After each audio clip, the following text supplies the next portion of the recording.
Chapter 5: Political Economy and its Sociological Critics.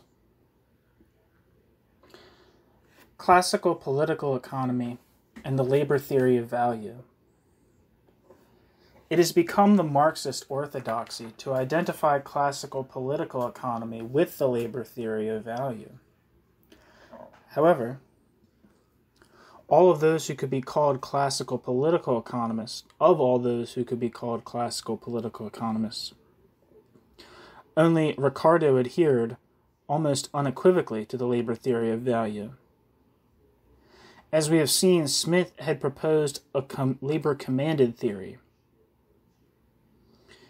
but this was largely for methodological convenience. Say, who first systematized Smith's theory, adopted a theory of supply and demand. Malthus, Bailey, Sr., and many other leading economists rejected the Ricardian theory of value altogether, while Ricardo's closest followers, James Mill and McCulloch, followed in turn by John Stuart Mill and Cairnes, all modified the labor theory in order to accommodate the awkward inconsistency between price and value.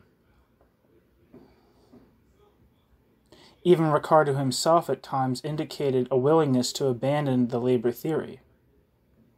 If we take the labor theory of value as the defining feature of classical political economy, we reduce the labor theory of value to a system that had but one adherent.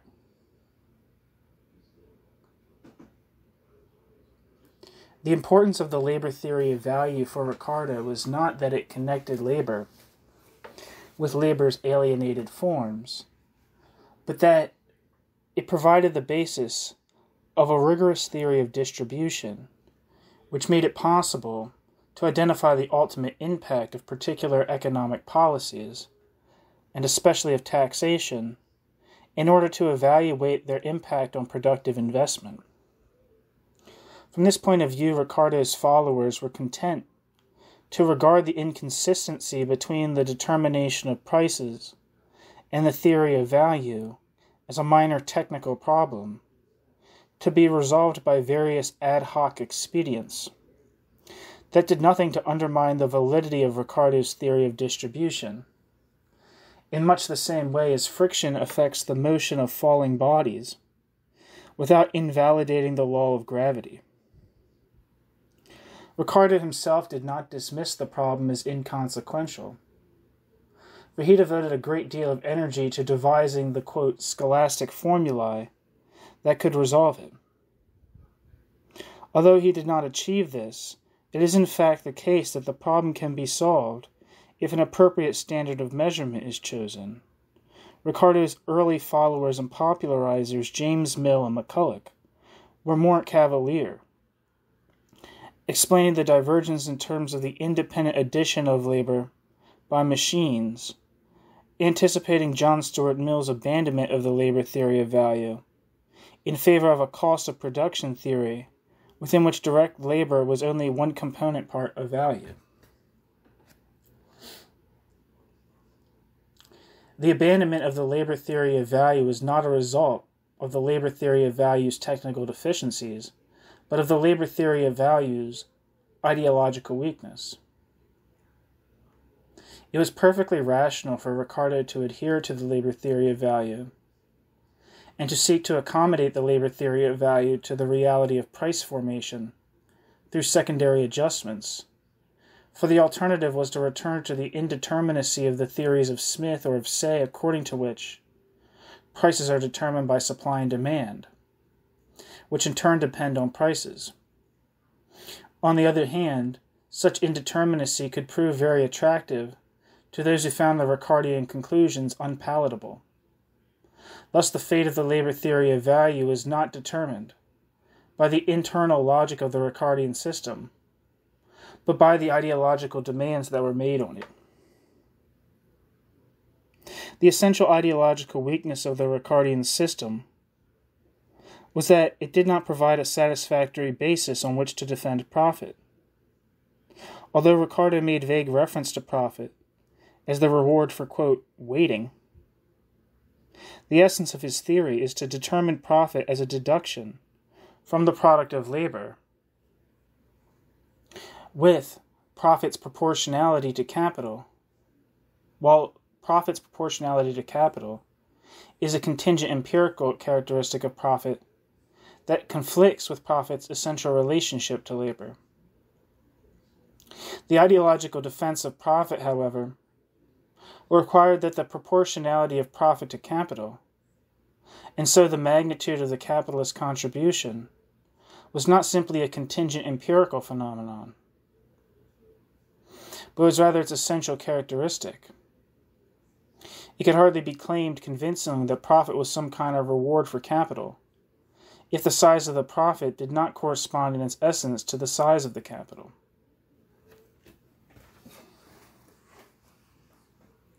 The inconsistency at the heart of the Ricardian system only came to acquire decisive significance when the proportionality of profit to capital came to acquire a decisive ideological and political importance.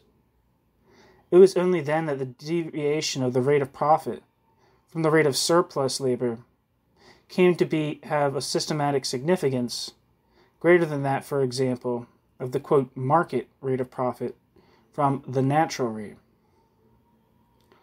It was the ideological challenge to profit presented by the growth of an independent working class movement, and by that movement's socialist propagandist, that was the circumstance that elevated a technical problem into a fatal contradiction and led economists away from the labor theory of value, following an apparently purely intellectual logic. The context of the modification, or in some cases abandonment, of the labor theory of value was the period of growing social tension in the early 1830s, as the working class that had been mobilized in part by a bourgeois leadership within the reform movement began to follow cooperative and socialist agitators such as Owen and Hodgkin.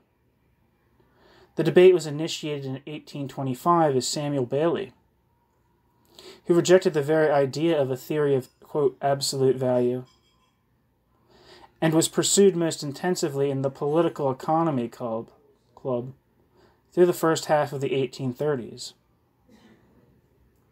The upshot of the debates was a nearly universal rejection of the labor theory of value in favor of some kind of, quote, adding up theory, according to which the revenues of land, labor, and capital could be determined independently of one another, somewhat in the manner of Adam Smith, Malthus, and Say, by the interaction of supply and demand. Various theories of profit were proposed that gave profit an independent justification, either as the reward for the capitalist abstinence and labor of superintendence, Senior and Scrope, or as a reward corresponding to the contribution of capital to the value of the final product. Reed, Gray, and Longfield.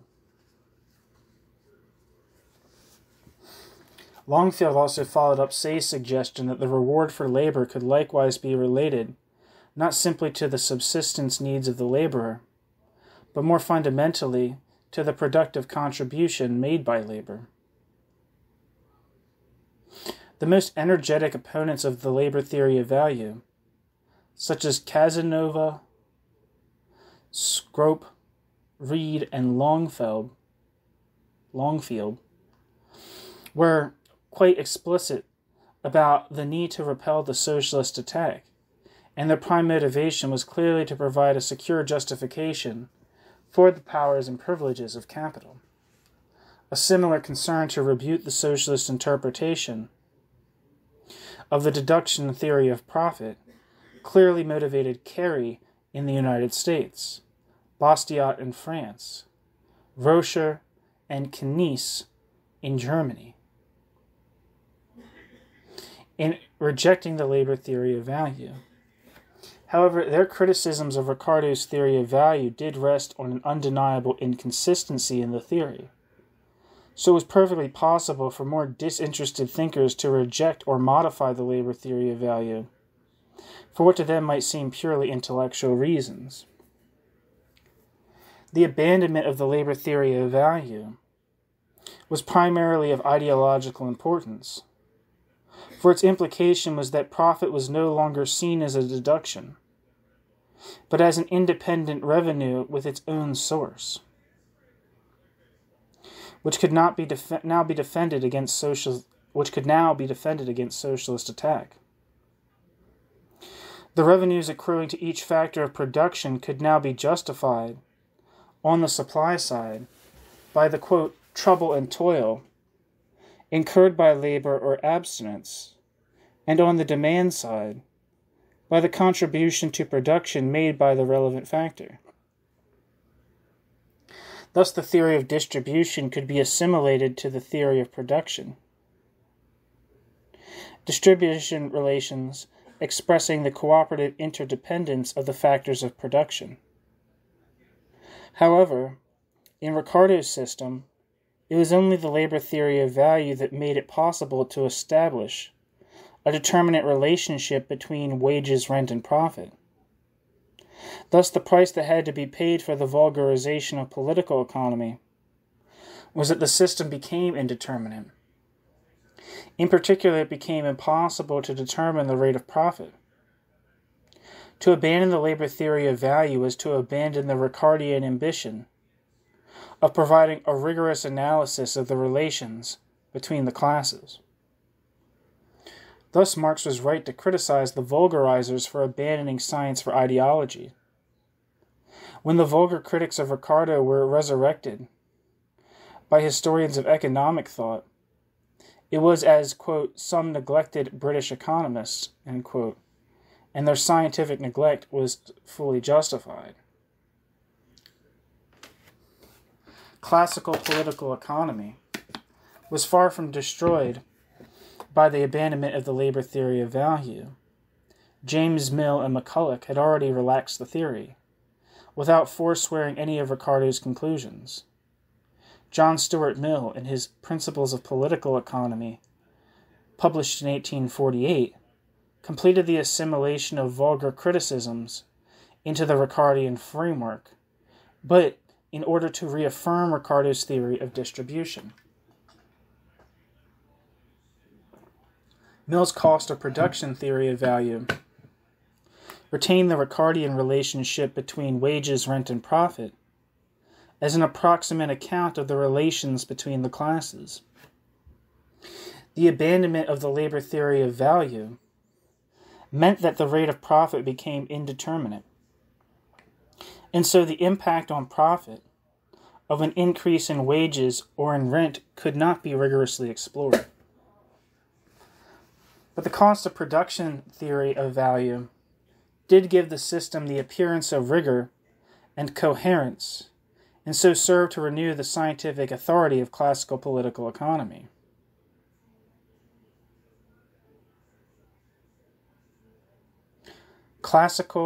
The classical economic laws.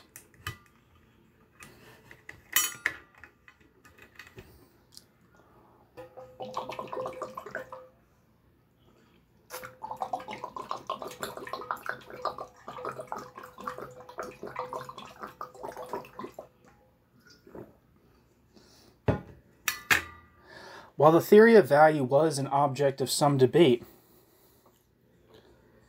there was almost universal agreement among economists over the classical laws of political economy. In the most general terms, political economy provided a theoretical framework within which to understand the social relations of capitalist production, and within which to formulate the problems raised by the regulation of those social relations. The basis of this framework was the, quote, Trinity formula that defined the fundamental component classes of capitalist society, and within which the relations between those classes could be conceptualized. The theory of production established the fundamental harmony of class relations on the basis of the complementarity of the different factors of production. The theory of exchange imposed a commitment to laissez-faire in the regulation of economic relations on the basis of the liberal principle of the individual self-determination, subject to the obligation to respect life, liberty, and property. Within this liberal framework, any intrusion on the freedom of the individual to be the best judge of her own interests could only be justified on the grounds of the individual's ignorance or insanity, or on the grounds that the action of the individual impinges on the life, liberty, or property of others. The theory of distribution was the means by which the distinctive interests of the component classes of society were defined and related to one another. Within this framework, political economy can be defined by the economic laws on the basis of which it defended its fundamental political principle, the principle of laissez-faire. Following Gaeta and Rist, we can identify 7 fundamental laws of classical political economy. The first 4 derive from the theory of exchange and characterize any liberal economic theory, whether classical or vulgar. These 4 fundamental laws of classical political economy are, first, the law of self-interest, which in its most general form states that individuals tend to pursue their economic ends in accordance with their rational self-interest. Economics is concerned to elucidate the implications of action performed on this basis. The most optimistic theories claiming to show that in a world of perfect liberty, the pursuit of self-interest spontaneously gives rise to social harmony and social progress. However, such bland optimism was by no means generally characteristic of classical political economy, as we have seen. Second, the law of free competition, which again cannot be reduced to the doctrine of spontaneous harmony, but which states that competition will secure prosperity and progress in the absence of barriers to competition's operation. The recognition of such barriers is the only basis on which political or moral intervention in the competitive process can be justified. Third, the law of supply and demand, according to which market prices fluctuate around an equilibrium value in response to the interaction of supply and demand. Most of the classical political economists and their marginalist successors complemented this with laws, say, of markets, according to which supply created its own demand, so that crises and unemployment could only be the result of impediments to the smooth operation of markets, set up, for example, by restrictions on the supply of money and credit. Fourth, the law of international exchange, according to which both parties gain, although not necessarily equally, from international trade conducted according to the law of free competition. Again, this law was not absolute, for it came to be recognized that in some circumstances, particularly in the case of goods in monopoly supply, or in the case of an infant industry, there may be grounds for intervention in the market. These 4 laws were regarded as almost self-evident. If individual capitalists pursue their own self-interest, a regime of economic freedom would maximize their incentives and their opportunities, and so result in the maximization of profit and of economic growth. Any infringement of such freedom could only be justified to the extent that the abuse of economic power infringed the freedom and opportunity of others.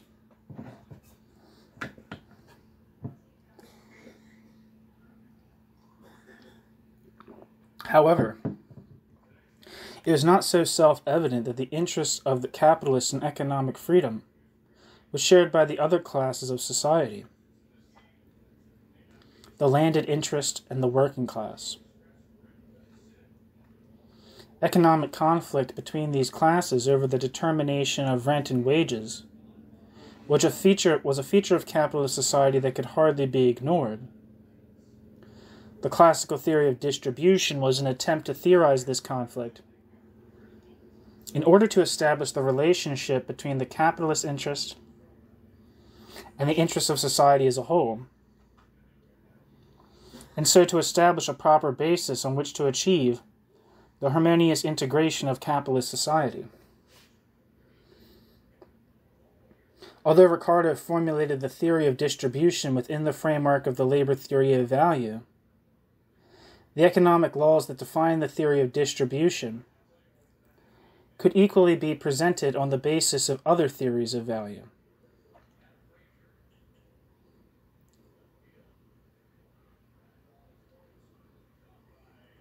The first such law was the law of rent, according to which rent was determined by the difference in costs of production between the least and the most productive enterprises.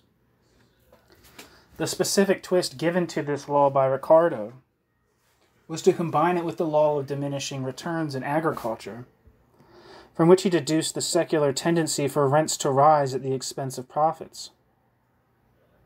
The rigorous formulation of this law did depend on the labor theory, but it was also espoused by those who adopted a cost of production theory, in which case it could be held as an approximation and not an exact law.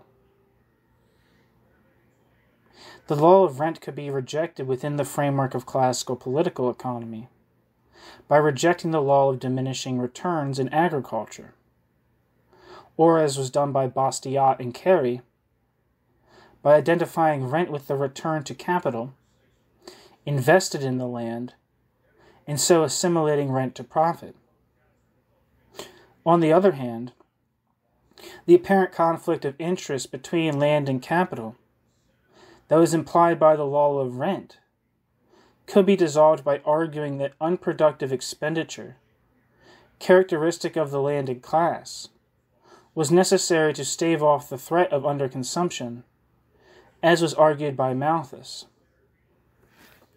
The interest of the working class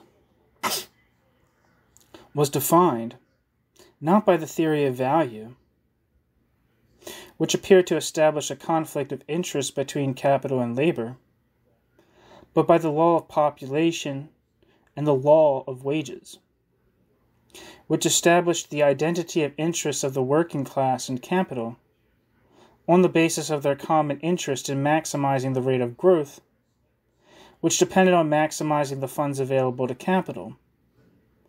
As we shall see, it was the collapse of faith in these laws that destroyed classical political economy. The law of population, derived from Malthus, was supposed to establish that population would tend to grow more rapidly than the supply of the means of subsistence, so that the latter would act as a check on the growth of population. The law of wages relied over the long term on the law of population, as wages would be held down to the historically and customarily determined subsistence level by the operation of Malthusian checks. The law of population was supplemented in the short term by the mechanism of the wages fund.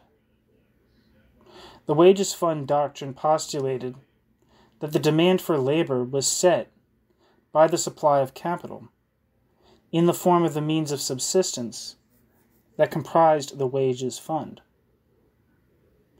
Any increase in wages meant that the wages fund had to be spread over fewer workers, and so would give rise to unemployment, which would exert downward pressure on wages. Any permanent increase in the wages of one set of workers achieved, for example, through the use of trade union power or through legislation, could only be at the expense of other workers whose wages would correspondingly be reduced by the overall limit set by the wages fund. Wages could only be increased by increasing the size of the wages fund through the accumulation of capital, or by reducing the supply of labor by practicing moral restraint. Any encroachment of wages on profits would only curtail the demand for further labor. The inverse relation between wages and profits, which appeared to establish a conflict of interest between labor and capital, in practice served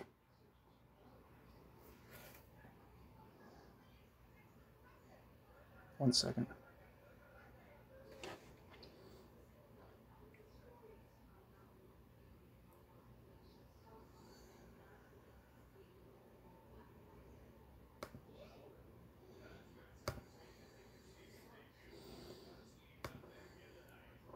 Now, where was I?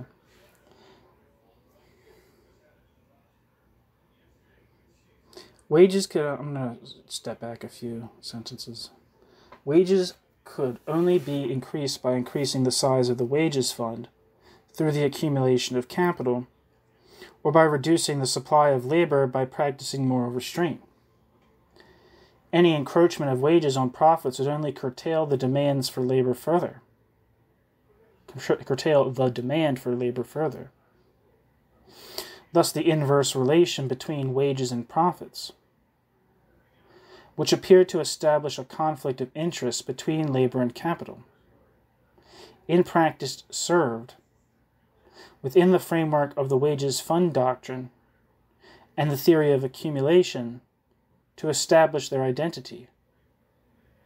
In fact, the wages fund doctrine was very shaky, and political economy never satisfactorily reconciled the long-term Malthusian mechanism with the short-term wages fund mechanism to establish that the latter would necessarily impose subsistence wages.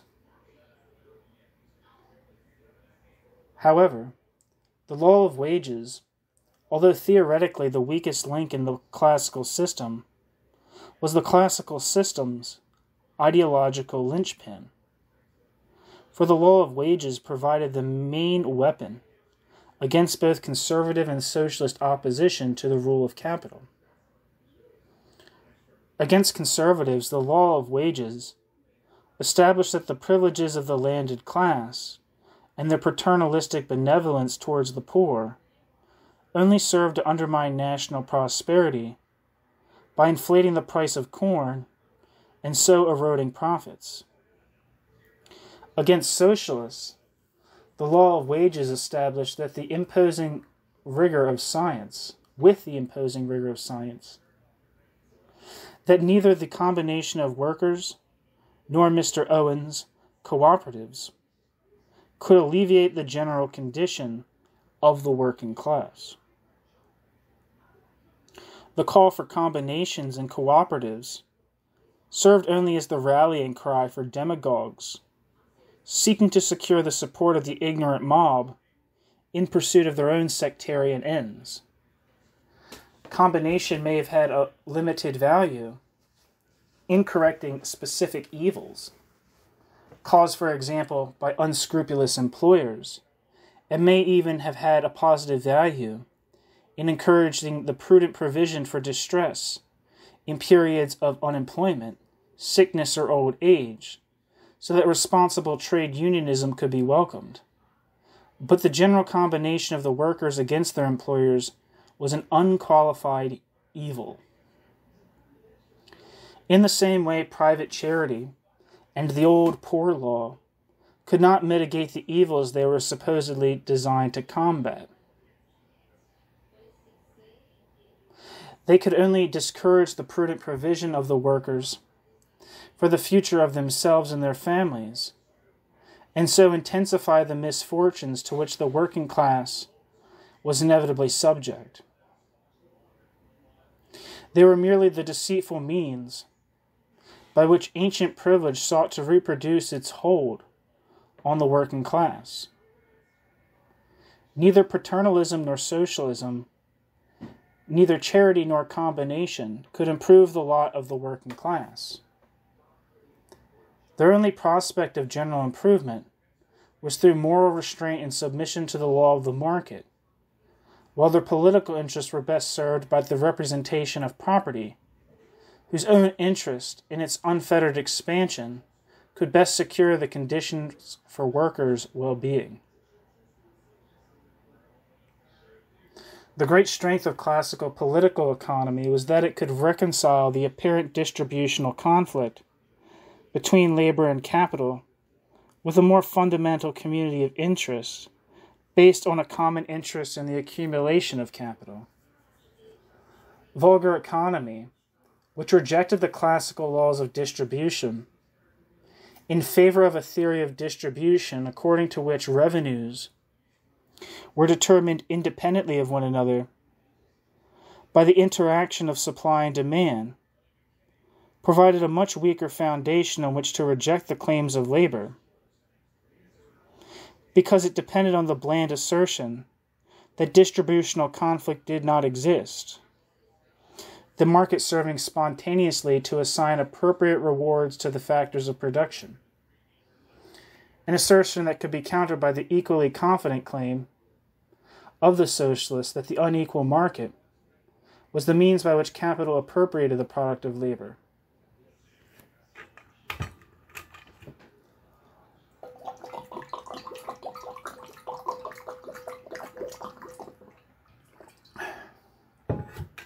Early working-class agitation could be put down to the actions of a misguided mob, so that vulgar assertions of the harmony of class interests might be sufficient.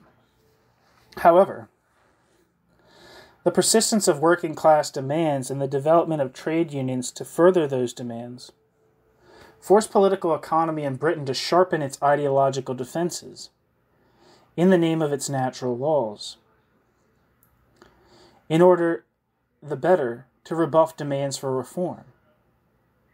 Thus, classical political economy survived the criticisms of the 1830s, was reformulated by Mill in the 1840s, was vindicated by the period of unprecedented prosperity and social peace that followed the repeal of the Corn Laws in 1846, and was constantly reinvigorated by resistance to the exaggerated claims of trade unionism and social reform through the 1850s and 1860s. In Europe, however, where effective trade unionism developed later than in Britain, and where the major challenge to the rule of capital was a political and ideological one, vulgar economy in one form or another reigned supreme.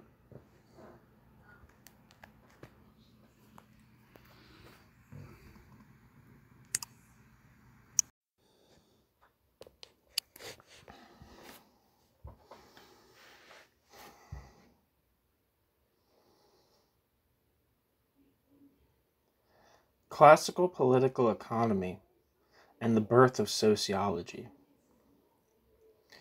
In the hands of Smith and Ricardo, political economy had been a weapon with which to attack the privilege and corruption of the old order, and it was as such that it was taken up by radical and revolutionary liberals throughout Europe. However, once the liberal battles were won, political economy rapidly degenerated into an apologetic role. Political economy did not necessarily endorse the status quo, for it could hardly deny the suffering which was associated with the generalization of capitalist relations of production, nor the increasingly severe crises which punctuated its advance, nor the growing class conflict to which it gave rise. However, political economy insisted that exploitation and periodic crises, poverty and distress, class conflict and civil disorder, were not inherent in capitalism, but were the results of human failings. Distress and disorder were the results of the ignorance of politicians, the abuse of privilege, the irresponsibility of bankers, or the moral and intellectual failings of the working class.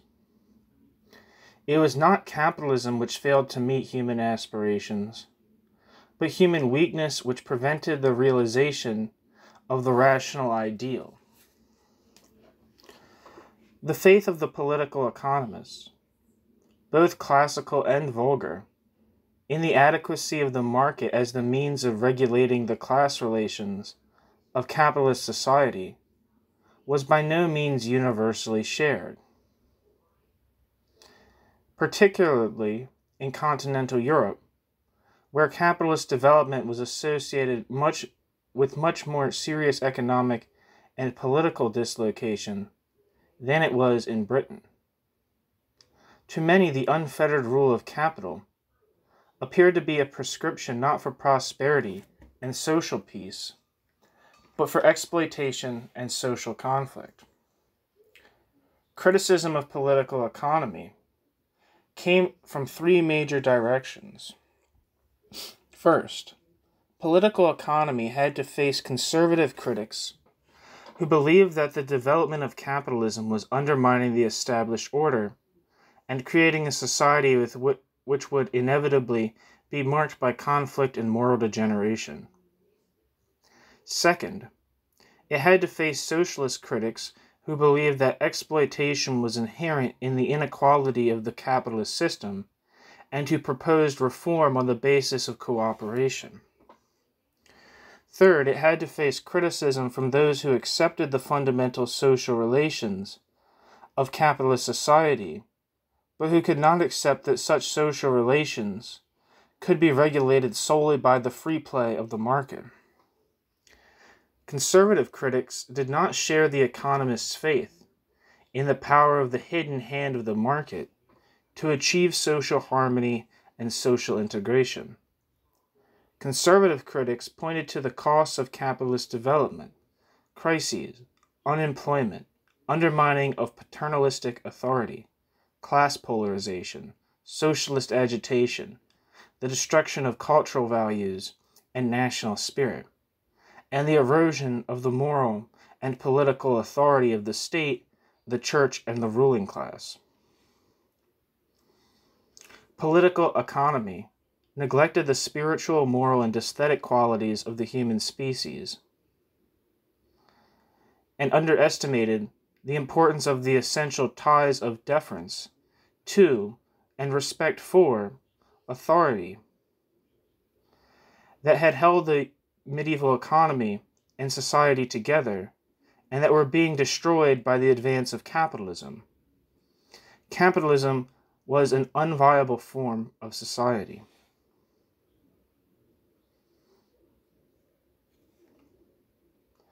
Conservatives counterposed organic theories to the liberalism of political economy, calling for a restoration, in one form or another, of the medieval order, enforced by church and state and governed by a hereditary ruling class. While such a romantic reaction was strong in the face of the French Revolution, and enjoyed occasional resurgences thereafter in periods of acute social tension, it gradually declined in power and influence in the wake of the post-Napoleonic stabilization of capitalist society. It did, however, provide resources in its emphasis on moral, cultural, and national values, and on the need for the moral and political regulation of social relations, for later critics of the economist's preoccupation with economic interest. While the conservative critics tended to reject political economy in toto, the theorists of socialism accepted some parts of political economy while rejecting others.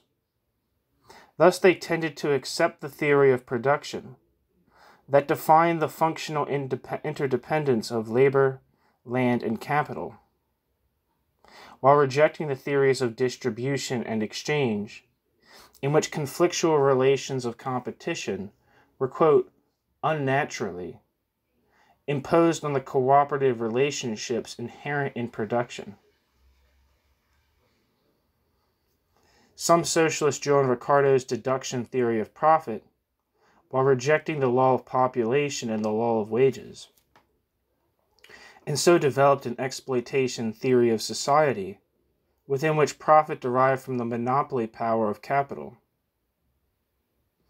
They also drew on democratic political theory and on Sismondi's criticism of the crises, unemployment, and class polarization that accompanied capitalist development. For socialists, exchange gave rise to inequality, which was the basis of exploitation as the rich abused their economic powers, and society became increasingly polarized. They therefore proposed the equalization of property and the regulation of competition to prevent such polarization, and proposed that production should be organized cooperatively.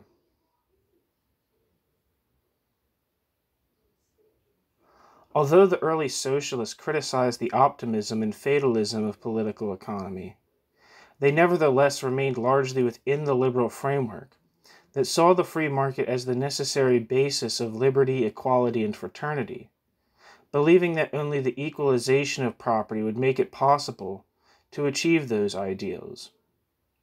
Thus, the socialist criticism of political economy inspired not only Marx, who carried it much further, but also liberal reformers, such as Comte, drawing on Saint-Simon and John Stuart Mill, who incorporated many socialist ideas into his own political economy, recognizing a role for cooperation in reducing inequality and the abuse of economic power.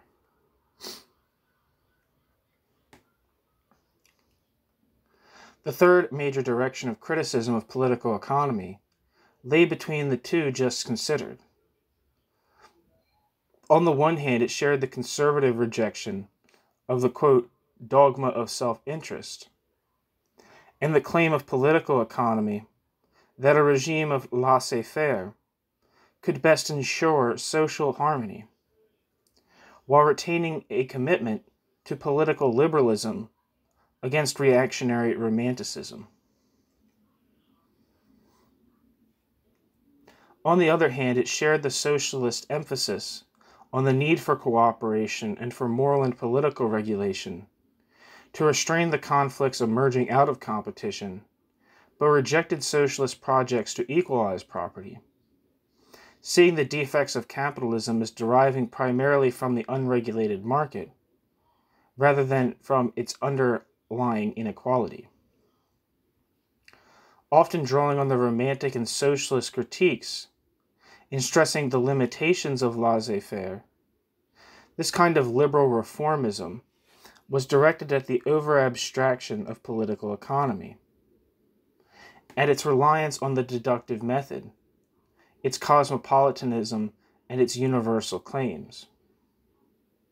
Some critics accepted the laws of political economy, but insisted that they were time and space bound, appropriate perhaps to 19th century Britain, but inappropriate elsewhere.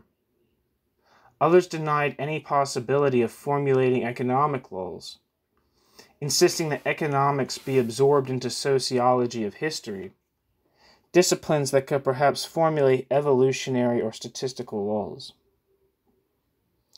These criticisms were developed particularly in France and Germany, countries in which the liberal opposition to conservatism had increasingly to secure its flanks against the threat of socialism. Comtean sociology and the German historical school both defined themselves in sharp opposition to political economy, but both remained within a liberal framework. Comtean sociology and the German historical school sought not to reject the liberalism of political economy, but rather to make it appropriate to domestic political reality, supplementing or replacing the market by more self-conscious forms of regulation of capitalist production relations.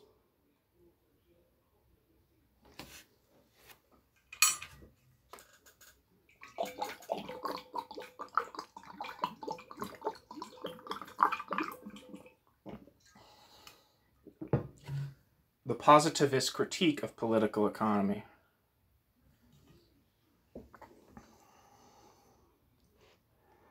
The ideas of economic liberalism had been popularized in France through Garnier's translation of Adam Smith and through Say's systematic exposition of Smith's principles in the Treaty on Political Economy. Or that's what I'm thinking it says. It's in French. It says Traité d'économie politique, published in 1803. Say is best remembered for his law of markets, Say's law. But from the present point of view, his work is important for 4 other reasons. First, Say decisively rejected the priority given to agriculture by Smith and the physiocrats to bring industry into the front ranks.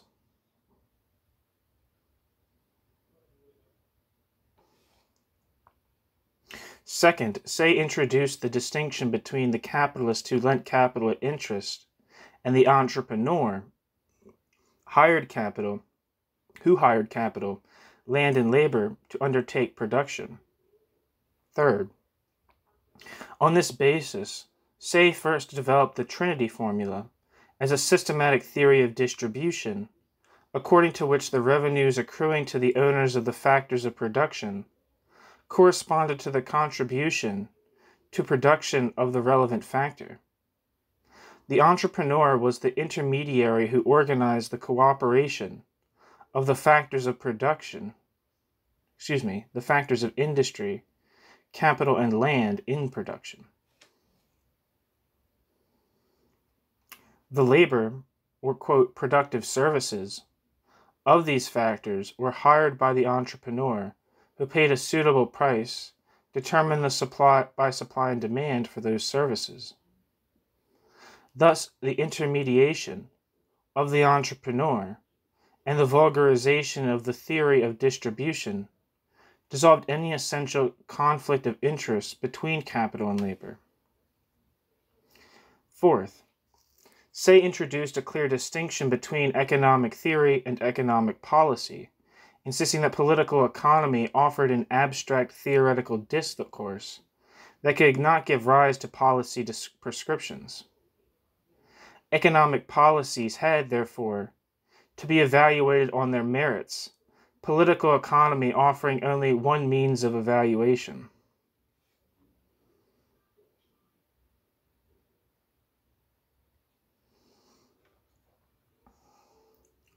Say's formulation of Smith's theory proved especially appropriate to the circumstances of France. French capitalism was still struggling to emerge from underneath the burden of feudal privilege, despite the advances made by the Revolution. Thus, political conflict did not yet center on the proper balancing of class interests within an accepted framework of capitalism, as it did in England, but rather on the conflict between the productive character of capitalist enterprise and the classes corresponding to it on the one hand, and the unproductive character of the parasitic church and state that carried over from the ancien regime on the other.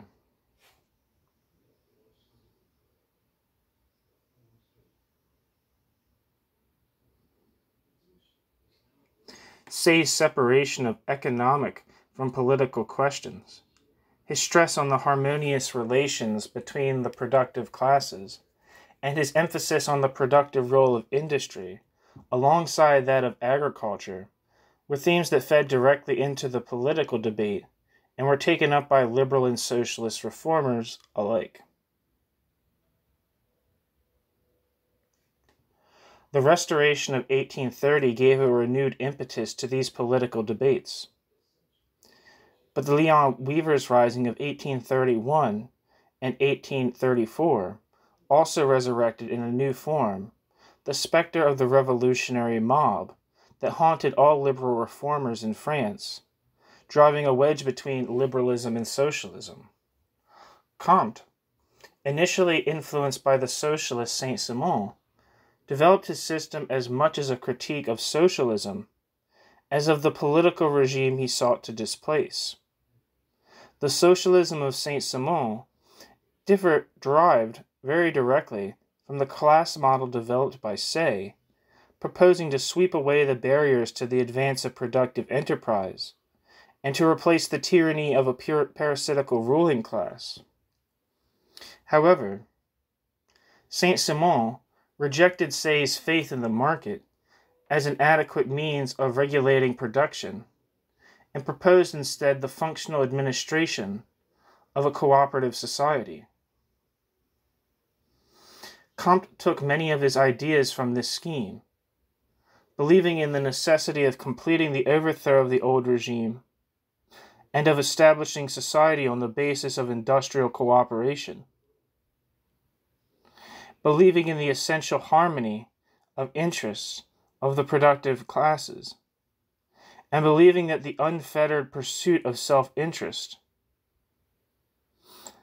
would lead capital to abuse its powers and undermine social harmony and equity by economic exploitation. However, Comte rejected the socialist belief that the alternative to unfettered capitalism was political regulation, insisting that the problem was more fundamentally a moral one.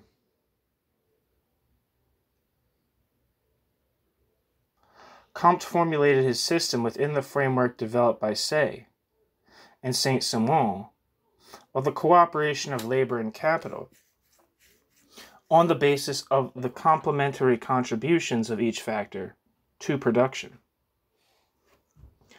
Comte defined capital as, quote, every permanent aggregation of material products, end quote, arising from the, quote, natural excesses of production over consumption, end quote. Capital is therefore identified with Smith's, quote, stock, the accumulated surplus product necessary for the expansion of production and the extension of the division of labor.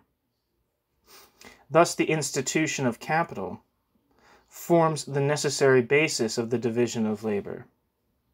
Thus, quote, the institution of capital forms the necessary basis of the division of labor, end quote. And capitalists, quote, ought to be regarded simply as public functionaries responsible for the administration of capital and the direction of industrial enterprise. But at the same time, we must be careful not to underrate the immense value of their function or in any way obstruct their function's performance, end quote. Capitalists should therefore be well remunerated for their arduous and responsible tasks. Capitalists should also be responsible for setting the wages of the workers, quote, for no others can properly estimate the value of each special service, end quote. Although they should not abuse this privilege.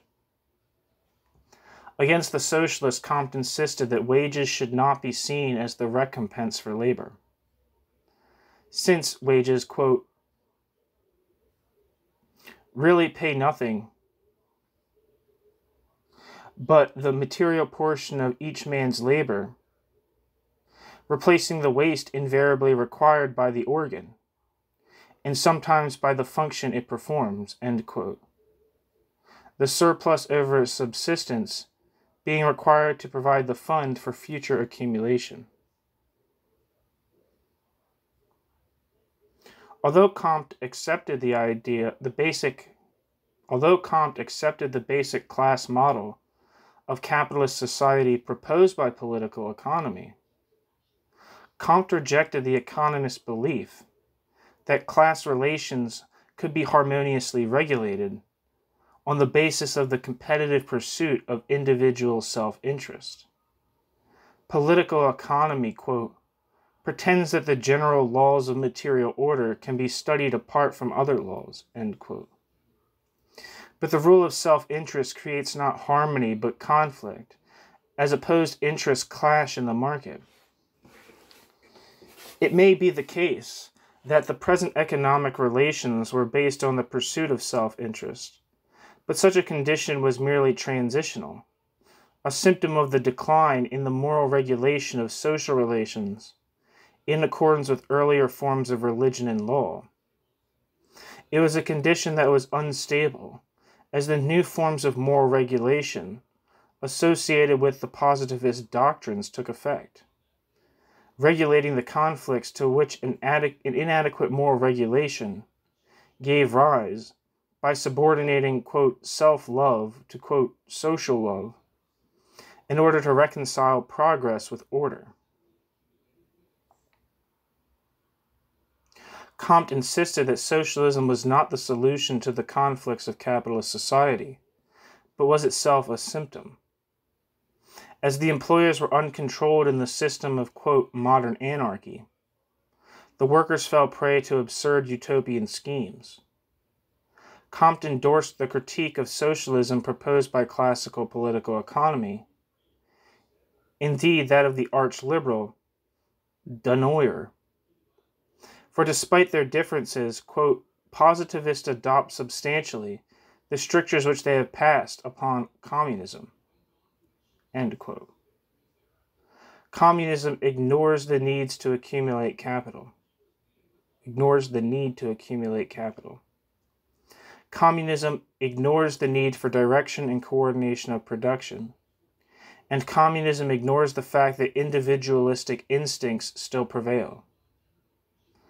The imperative task is not to change the existing relations of production, which are the condition for industrial progress, but to impose a moral regulation on them. Without a sufficient concentration of material power, the means of satisfying the claims of morality would be found wanting.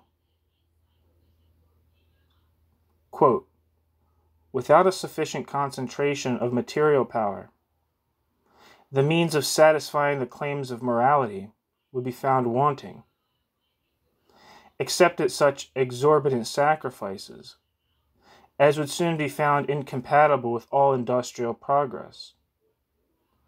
This is the weak point of every plan of reform, which limits itself to the mode of acquiring power, whether public or private, instead of aiming at controlling its use in whosoever hands it may be placed. End quote. Comte. Reform must be a moral reform before it can be political, for it is unimportant who holds power. What counts is how that power is exercised. Comte reconciled the fundamentally harmonious character of class relations of capitalist production with the conflict to which the development of capitalism gave rise, by developing an evolutionary theory within which the deficiencies of capitalism, as capitalism then existed, were explained as the results of the process of transition from the period of the moral regulation of social relations on the basis of law and politics to the period of regulation on the basis of scientific knowledge embodied in the positivist religion of humanity. Positivism extended human knowledge from the natural to the social domain, and it is on the basis of the growth of knowledge of human interdependence that social love would come to replace self-love. Comte made it clear in his later works that he was not offering an idealist theory, according to which the progress of knowledge would determine the progress of society. He insisted that positivism subordinates intellect to instinct, the development of moral precepts resting on individual and social nature, and the development of social sympathies. The growth of positivism was directly related to the growth of capital and the associated development of the division of labor, within which the individual worked for others and property acquired a social character. It was on the basis of this interdependence that sentiments of altruism arose, an argument similar in many respects to Smith's theory of moral sentiments. Positivism hastened the advance of altruism by bringing to light the general interdependence of individuals, thus establishing the essentially harmonious character of capitalist social relations, both in theory and through the process of moral education in reality.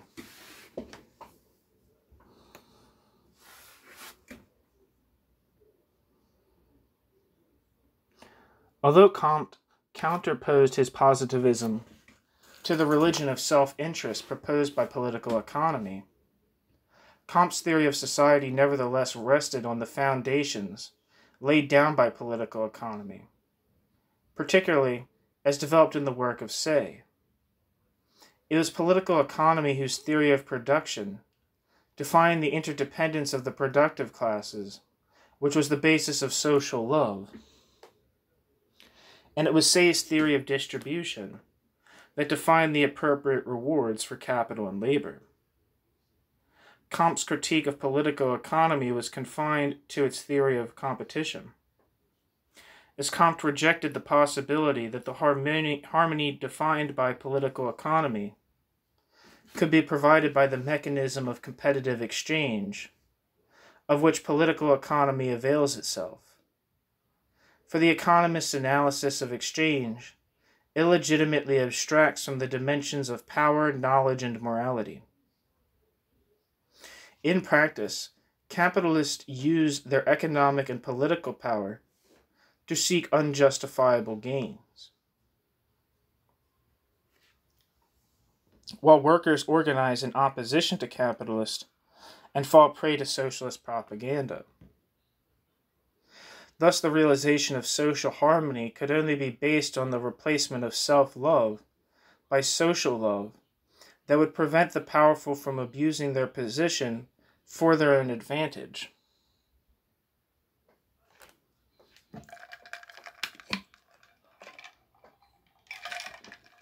Even in the analysis of the market, the distance between Comte and political economy is not unbridgeable. Those political economists who regarded a utilitarian ethic as sufficient foundation for political economy were few in number. As I have noted, Comte's theory of social love is very similar to Smith's theory of moral sentiments, and the importance of scientific and moral education was a central plank of the program of political economy.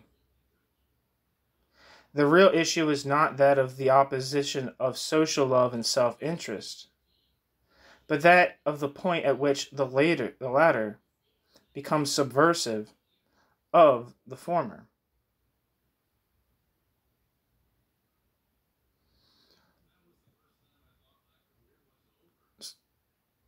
Self-interest becoming subversive of social love. For political economy, the general well-being was achieved by each individual pursuing her own moderated self-interest within the framework of the law, and it was this coincidence that established the moral value of self-interested action. Thus, political economy established the moral duty of the individual to pursue her own self-interest. Social love conveniently decreed the pursuit of self-interest. Comte's critique of political economy engaged at the point at which the pursuit of self-interest is subversive of the general well-being, for this is the point in which social love must qualify self-interest. The problem with Comte's sociology is that it had no means of specifying when that point is reached, since Comte, quote, disregarding all useless and irritating discussions as to the origin of wealth, and the extent of its possession, proceeds at once to the moral rules which should regulate it as a social function, end quote. But without such irritating discussions, there was no rigorous way of determining the content of those rules. Comte could offer his utopian schemes, but on what rational grounds could he defend the claim that his society would be any more prosperous and harmonious than the capitalism he sought to replace? As John Stuart Mill argued, how could the limits of laissez-faire be defined other than on the basis of political economy. Precisely the same problems confronted Durkheim's later attempt to purge Comte's positivism of its speculative elements in developing his critique of Spencer's liberalism. Durkheim, too, contrasted the, quote, anomie of egotism with the moral individualism of a properly regulated capitalist society, which he saw as a spontaneous development of the division of labor, to be fostered by institutional and educational reforms. Although he eliminated the religion of positivism to put more faith in institutional reform, Durkheim's critique of liberalism remained as superficial as that of Comte, and his reformism no less utopian, in seeking an immediate reconciliation of conflicting economic interests.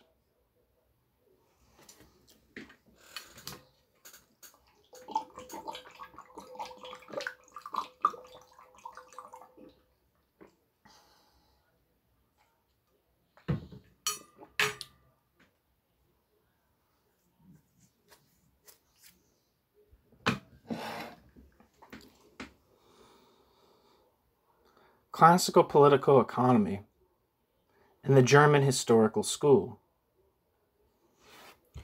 In Germany, as in France, liberalism still had political battles to fight. But these battles were concerned with building a national state rather than transforming an existing national state.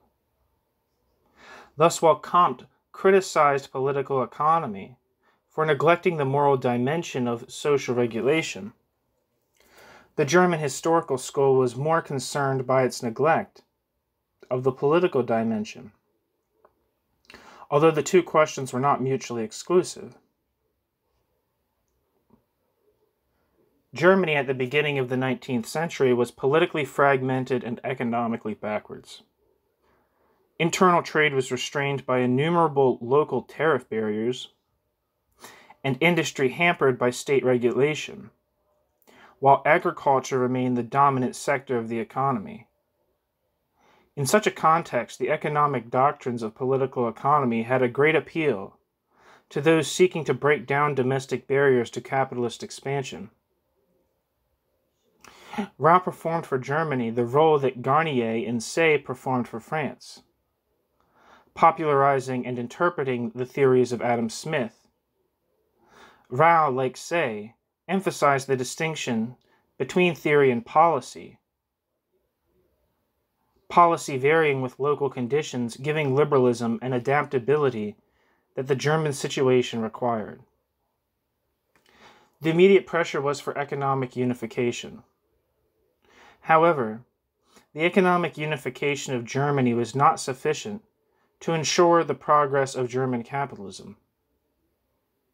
Germany continued to be dominated politically by the landowning Junkers, while internationally, the weakness of German capitalism in the face of foreign competition meant that protection and state assistance was required to foster the growth of German industry. This was the context within which the distinctive theories of the German historical school were developed. The main contribution of the historical school was its concept of the national economy. It was clear that Germany's national prosperity depended on the formation of a national state that could foster the development of industry. Correspondingly, the strength of such a state would depend on the strength of the German economy. The inappropriateness of political economy in this context was one of the major factors underlying the growth of the historical school, which situated questions of political economy within their historical and specifically their political context.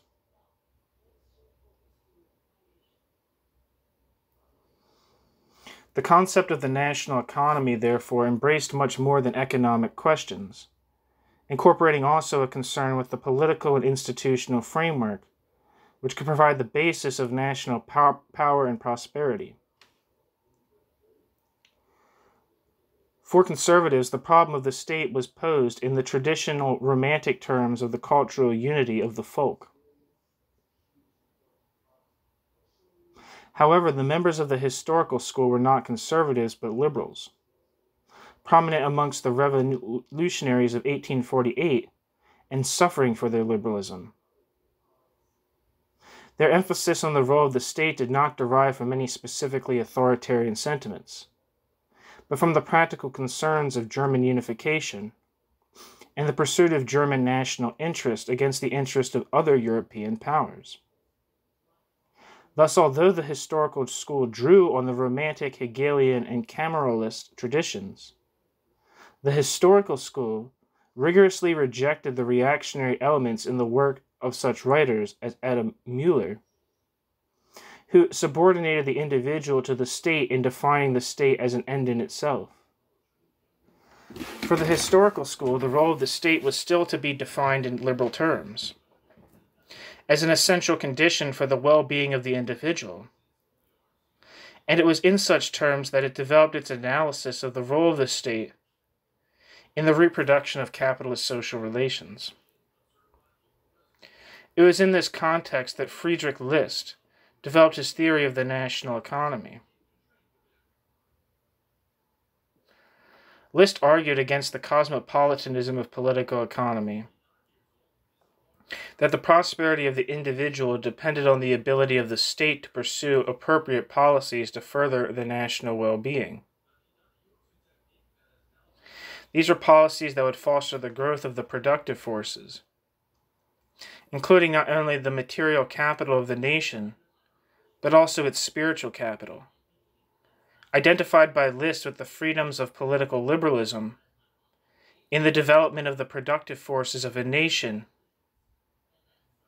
would go through a series of stages, which Adam Smith had already identified,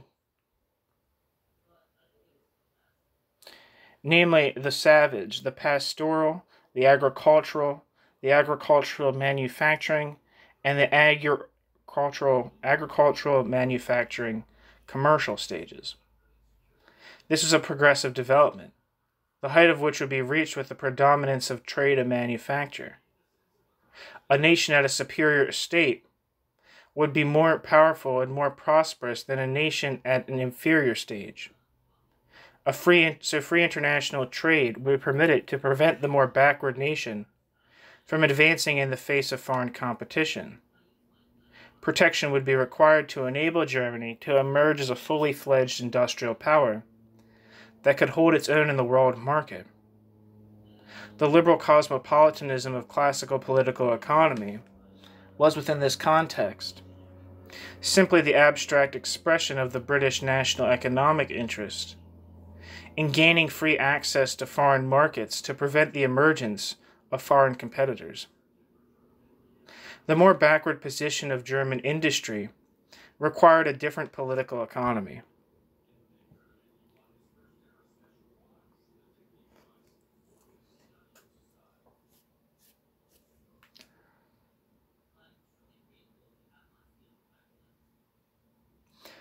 While economic liberalism might be appropriate to a more advanced stage of capitalist development, in the German context, economic liberalism was the condition for the continued dominance of foreign capital. On the other hand, state regulation continued to be distorted by the economic and political dominance of the landowning class, which List's theory identified with an inferior stage of capitalist development. The conflict between the politically dominant Junkers and the economically ascendant bourgeoisie came to a head in the revolutions of 1848. The defeat of the revolutionary forces did not imply the subordination of the bourgeoisie to the Junkers, but the reluctant accommodation to Junker rule, completed by a Junker recognition of the bourgeois economic interests, complemented by a Junker recognition of the bourgeois economic interests. The need of the state for a strong economic base and the development of capitalism in the German countryside provided the basis for a pragmatic resolution of the division within the dominant class in Germany, as in England, a resolution provisionally achieved under Bismarck. Although the studies of the historical school retained, in a rather empty rhetorical form, the liberal spirit of 1848, the main concern came increasingly to be with the social conflict associated with the development of German capitalism. Not only the direct conflict between capital and labor, but also the social and political dislocation threatened by the destruction of the petty producers. Roscher, Hildebrand, and Knies, the older generation of the historical school, all took up List's emphasis on the national economy, formulated within an evolutionary theory that saw empirical laws of development in order to situate German economic and social development within a national and historical context. However, their fear that the subordination of economic activity to self-interest would give rise to a growing class polarization led them to criticize more sharply the economist's preoccupation with purely economic motives. Quote, industrial feudalism, unquote, and the growth of an agricultural proletariat would foster the growth of socialism and so had to be restricted by the state. They therefore laid an increasing emphasis on the need to consider the pursuit of economic goals within a broader social context, within which self-interest would be subordinated to morals, religion, custom, and standards of propriety. The development of society could not be reduced to its economic development, for its moral development was equally important. Nor could policy be subordinated solely to economic ends, and for the state had a primary concern with the conditions of social integration and national unity. Thus, the historical school became increasingly critical of any attempt to formulate general economic laws.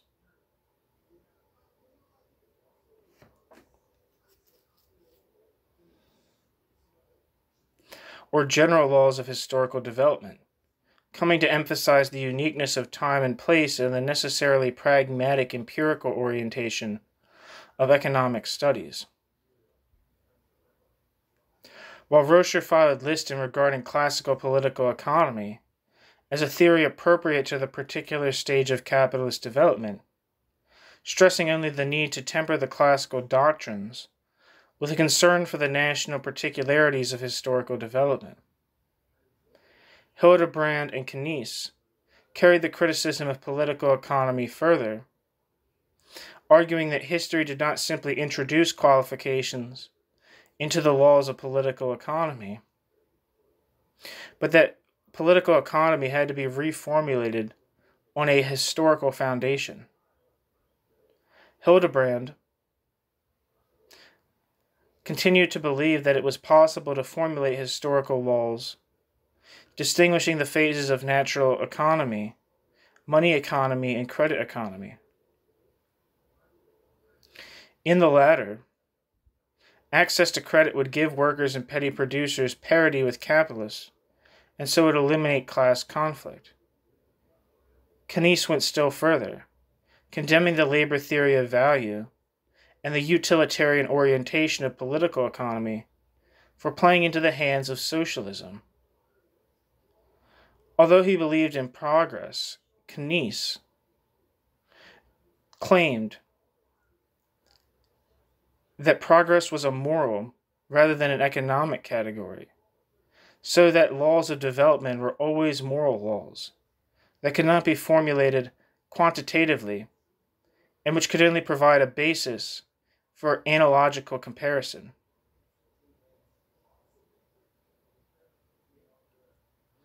Despite their criticism of political economy, The older generation of the historical school continued to fall back on its doctrines when convenient, supplementing them with an emphasis on the ethical orientation of economic activity, with a plethora of historical illustrations demonstrating the divergences between theory and reality.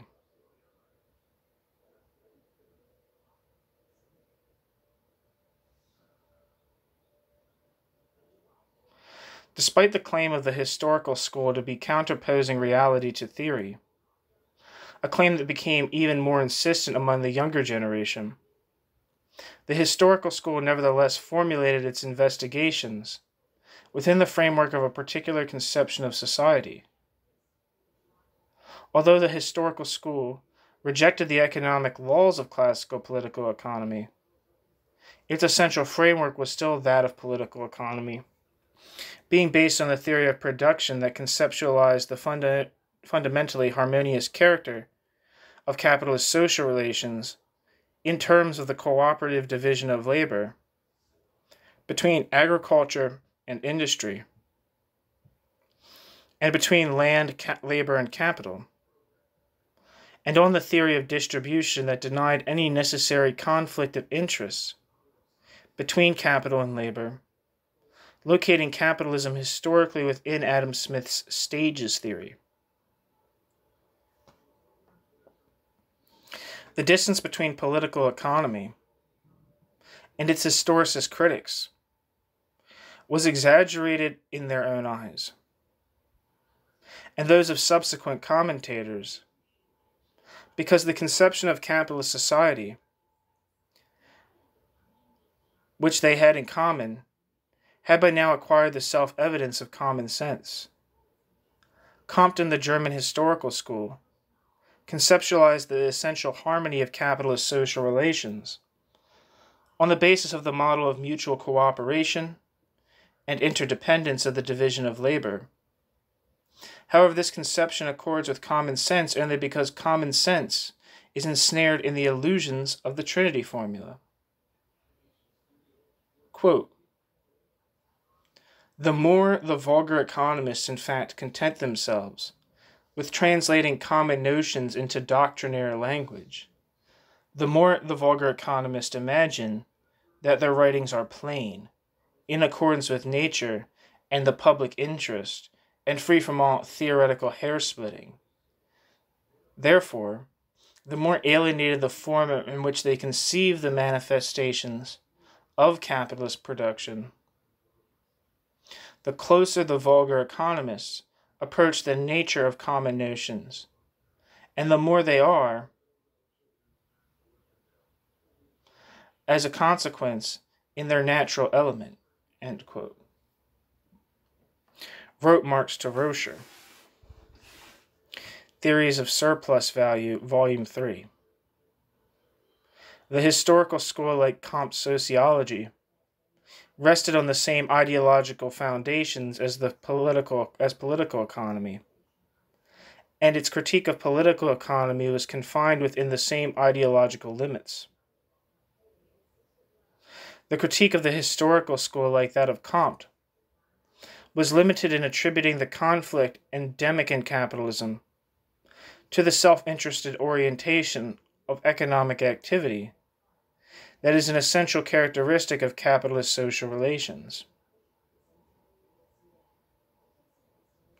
They therefore sought reforms that would regulate this conflict of interest, to bring the social relations of distribution and exchange into harmony with the social relations of production. However, like Comte, the historical school had no coherent theory that could specify the limits of self-interest, and so provided a rational definition of the content of the necessary moral and political regulation. Because the historical school had no alternative economic theory to that proposed by political economy, on the basis of which to define the extent to which self-interest and the hidden hand of the market were sufficient to secure economic prosperity and social harmony, and so to define the extent and content of necessary reforms. In general, they saw the appropriate distribution as that defined by vulgar economy, according to which the just reward accruing to each factor of production would correspond to its contribution to production, on the one hand, and to the sacrifices made by its owner on the other. However, Comte nor historicism could explain how, in the absence of a market, such distribution could be determined.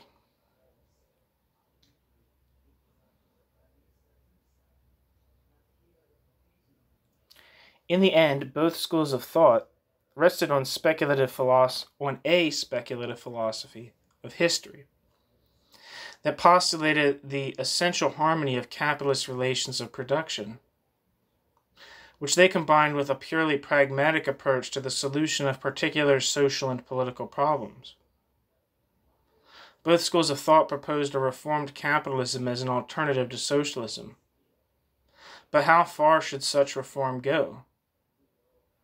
Taken to their limits, Comte's positivism led to the socialist commonwealth, while Rocher's historicism threatened to lead inexorably to state socialism.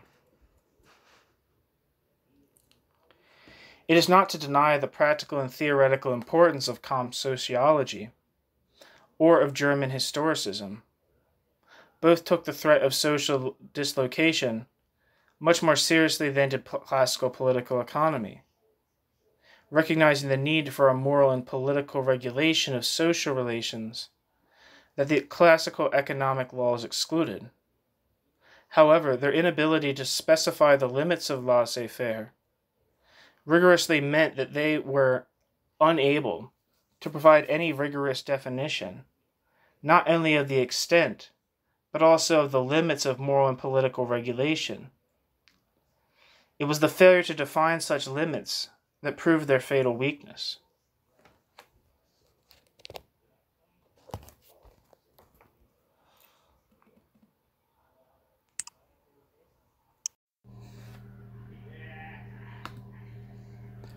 Herbert Spencer's liberal sociology.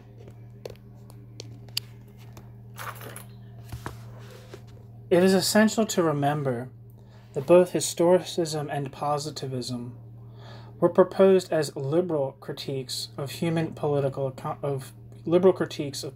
economy, as strongly opposed to the organicism of conservative theories as historicism and positivism were to the rampant individualism of political economy. The nation-state and the moral order were not designed as ends in themselves, as they were by conservatives, but only as means to the fulfillment of individual needs and aspirations. The fundamental weakness of these theories, from their own liberal point of view, was their failure to provide a secure liberal foundation for their critiques of political economy, a failure which was expressed in the dualism of individual and society, which they were never able to overcome. It is this dualism which explains what Parsons saw as the defining weakness of these theories, their failure to develop a, quote, voluntaristic theory of action, end quote, which could reconcile the need for the moral and political regulation of social relations with the freedom of the individual. Thus, the temptation was always to attribute a spurious objectivity and a spurious authority to the state and to the system of morality, because the theories did not relate these institutions back to the individual needs and aspirations to which they should, in liberal eyes, respond.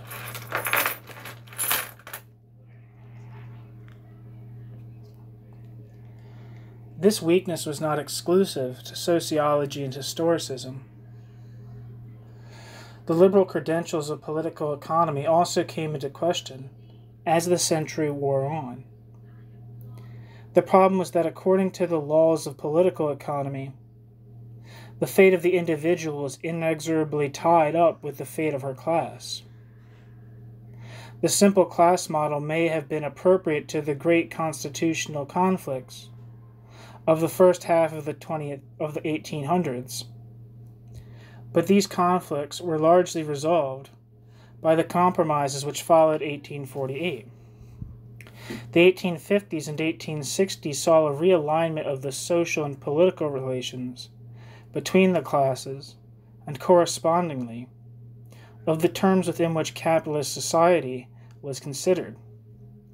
The class model of society proposed by political economy being progressively diluted as class boundaries were increasingly blurred.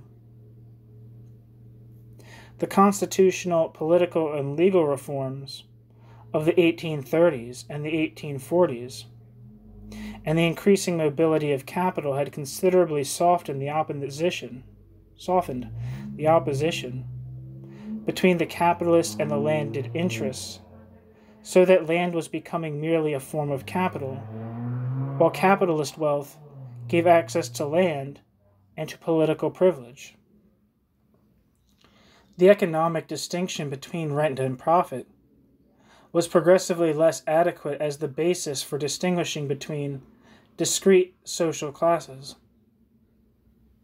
The theory of rent, correspondingly, lost its political centrality, becoming the basis on which some radical reformers proposed the taxation or even the nationalization of land, without necessarily implying any constitutional transformation. While land was being progressively assimilated to capital, a more complex social differentiation was emerging lower down the social scale. On the one hand, a specifically capitalist middle class of shopkeepers, petty producers, and professional people was growing fast and seeking to establish its own place in capitalist society. On the other hand, a clearer differentiation was beginning to develop within the working class, particularly between the skilled and unskilled, the respectable and the rough. The increasing complexity led to a blurring of the sharp class boundaries of the classical model, and to the ideological resurgence of models of a hierarchical gradation of rank and status that corresponded not only to economic conditions, but also to personal moral qualities and educational achievements. This hierarchical model provided a basis on which the priority of individual over collective and moral over material achievements could be asserted. A more fluid social structure provided the opportunity to preach the possibility of individual self-improvement within the hierarchy, and the means to achieve such self-improvement was by moral and intellectual elevation. The message of self-help was conveyed through the popular press and improving literature, through political propaganda and from the pulpit, through educational institutions and public libraries. Even trade unionism, when properly conducted, had a part to play, fostering the moral qualities of the working class by making provision through mutual benefit funds for sickness, unemployment, and old age, and by providing workers' education. The working class was no longer an anonymous mass to be feared, but a collection of individuals to be enlightened and assimilated to the established order. Thus, the emphasis on the moral qualities of the individual gradually displaced the political economist's emphasis on class as the determinant of the individual's fate.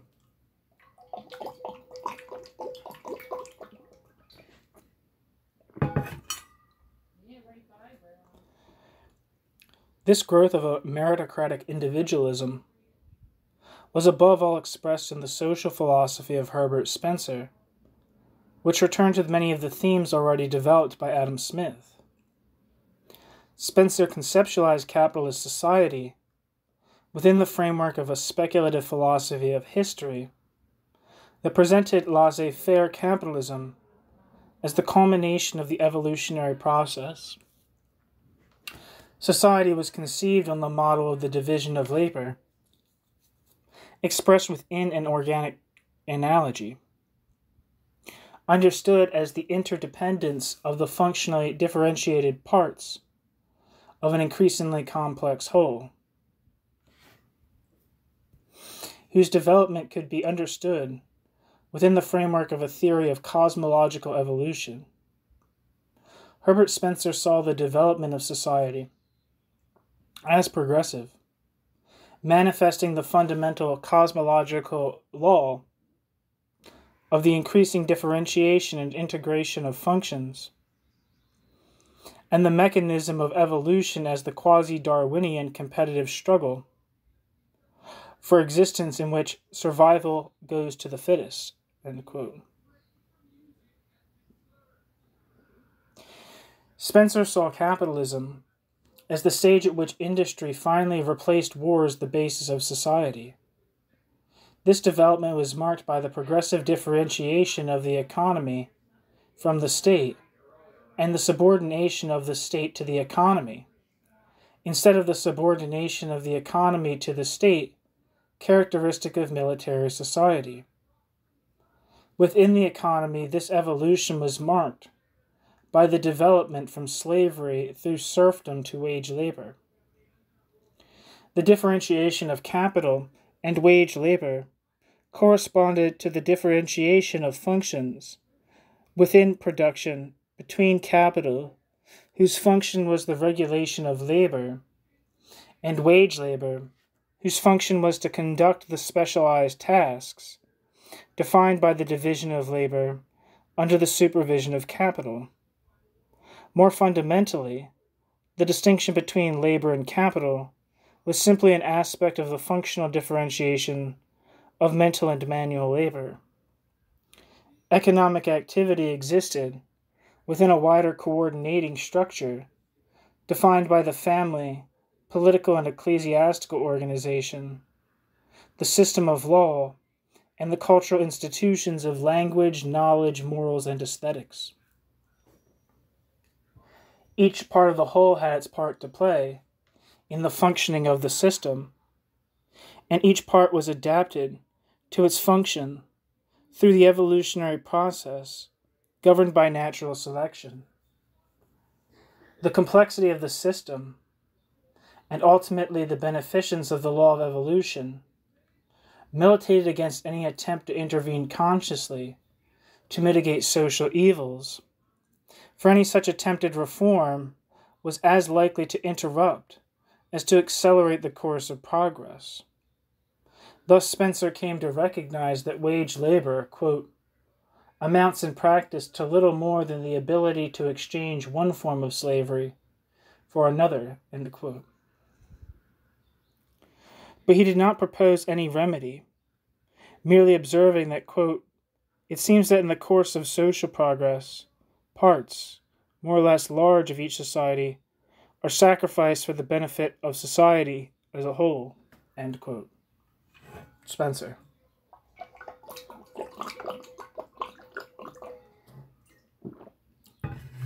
Spencer's social philosophy was in one sense a generalization of the optimistic perspectives of political economy, extending the belief in the inevitability of progress from the economy to all social institutions, and glorifying the achievements of the mid-Victorian bourgeoisie. Spencer took for granted the virtues of economic liberalism and the impossibility of a general improvement in the condition of the working class. While his theory of evolution depended as much on the theory of division of labor and the beneficent operation of the market as it did on biological organicism and the Darwinian theory, Spencer's theory was essentially a completion of the ideology of political economy that formulated its optimistic conclusions within the framework of a speculative philosophy of history, presenting the existing order as the culmination of history and the realization of rationality. The philosophy rested entirely on the plausibility of the application of the biological and economic analogy to society as a whole, so that Spencer's work amounted to little more than compendious illustrations, the philosophy rested entirely on the plausibility of the application of the biological and economic analogy to society as a whole, so that Spencer's work amounted to little more than compendious illustrations of the fundamental cosmological principles of evolution. However, Spencer's work was enormously influential in England and the United States until the end of the century, and has inspired successive waves of optimism since. Moreover, in his emphasis on the individual, in his demotion of the concept of class, and in his emphasis on the coordination of the division of labor, rather than on the maximization of the rate of growth of production, his work prefigured and inspired developments that were to come. The decline and fall of political economy.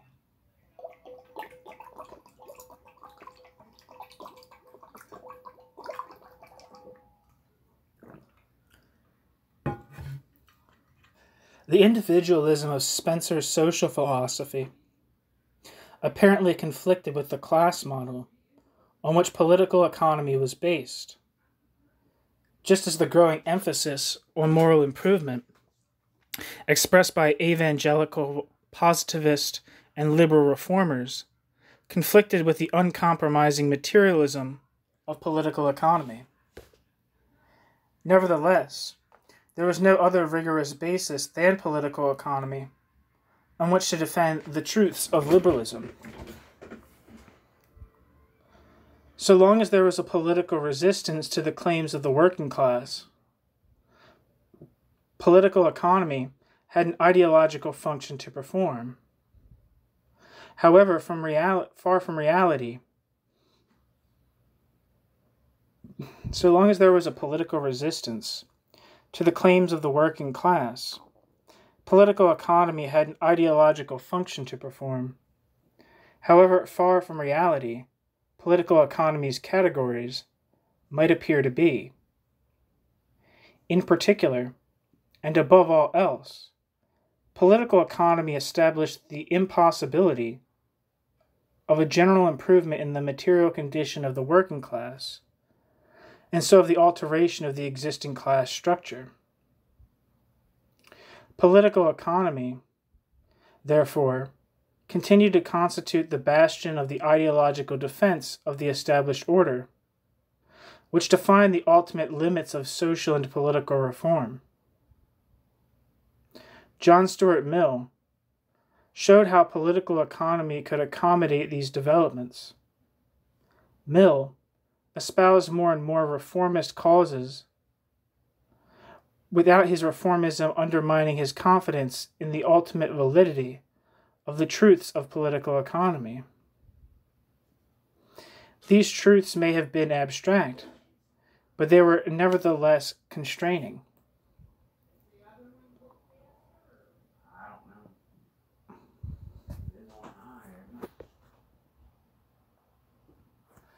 Quote, howsoever we may succeed in making for ourselves more space within the limits set by the constitution of things, those limits exist. There are ultimate laws, which we did not make, which we cannot alter, and to which we can only conform. End quote. Mill. Within this framework, Mill was ready to concede that values other than those of material interest might prevail, that moral, educational, and cultural improvements should be fostered, even at the expense of economic gain, and that the state might intervene to protect the ignorant and the weak, in providing a more just relationship between effort and reward by restricting the power of monopoly and by the taxation of inherited wealth and unearned incomes. Nevertheless, such reform could not violate the truths of political economy. These truths were finally shattered by the resurgence of working-class political agitation. The 1850s had been a period of unprecedented prosperity and social peace, which appeared completely to vindicate the liberal optimism. However, toward the end of the decade, changes began to take place that again gave the concept of class an ominous ring. These are the developments that led up to the 1867 Reform Bill. The reform movement was predominantly extra-parliamentary and comprised an alliance of parts of manufacturing capital, the middle class, and the organized elements of the working class. The essential condition for success was the suppression of the differences between the working class and radical elements, and the acceptance by the working class of middle class leadership. The basis of this acceptance was recognition by the middle class of the legitimacy of trade unionism. Thus, the growing strength of the trade unions and their active political involvement in the reform movement were of fundamental significance for political economy. On the one hand, whereas the rhetoric of class had played a major role in the agitation of 1832, the reformers of the 1860s were concerned above all to play down the class issue. The extension of the franchise was not intended to admit the working class to the Constitution, but to bring into the electoral game those who exhibited moral reliability and political responsibility, qualities measured by respect for property and the Constitution, and found among the working class, the more affluent, and correspondingly improved sections of the working class, but which were defined in moral and not in economic terms. Citizenship, and not property, was to become the basis of political representation. The extension of the franchise was seen as the necessary framework for political alliances that would transcend class, and so as the only viable alternative to class struggle. The dangers of refusing such an extension were clear. Quote, "The struggle may cease in the end to be one between parties in Parliament and become one between classes. The class represented by the House of Commons on the one side and the class represented by the trade unions on the other side. The true statesman would almost rather drag the working men within the pale of the Constitution by force, than suffer them thus to organize themselves into a separate community outside it." End quote. Smith, 1866. I'm not sure which Smith that is, because Adam Smith died probably, I don't know what, turn of the century? 1800, something like that. On the other hand, despite the political economist's inviolable laws, the working class persisted in pressing its independent interests through its own class organizations. In 1932 and again in 1832 and again in 1846, the radical middle class had been able to mobilize sections of the working class without making substantial concessions to the latter. However, in each case, the betrayal of the workers' demands by the radicals was followed by a short burst of intense working class political activity. By 1867, the working class was better organized and was more wary of the terms on which it forged alliances. If radicals and liberals were to secure working class support for reform, substantial concessions would have to be made, particularly in relation to trade union rights, and so the existence of independent working class interests would have to be recognized, whatever political economy might say. If this was the case in the reform movement, it was even more the case after reform, when the existing parties found themselves competing for the electoral support of the enfranchised sections of the working class. Thus, the reform movement and subsequent admission of sections of the working class to the franchise implied the acceptance of the legitimacy of the aspirations of the organized working class and recognition of the need to establish a framework within which unions could operate to further the collective interests of workers. Class conflict was assimilated into the Constitution by separating the political activity of the working class, channeled through the electoral system, from its economic activity, conducted through the trade unions. Political reform was followed almost immediately and quite inevitably by trade union reform.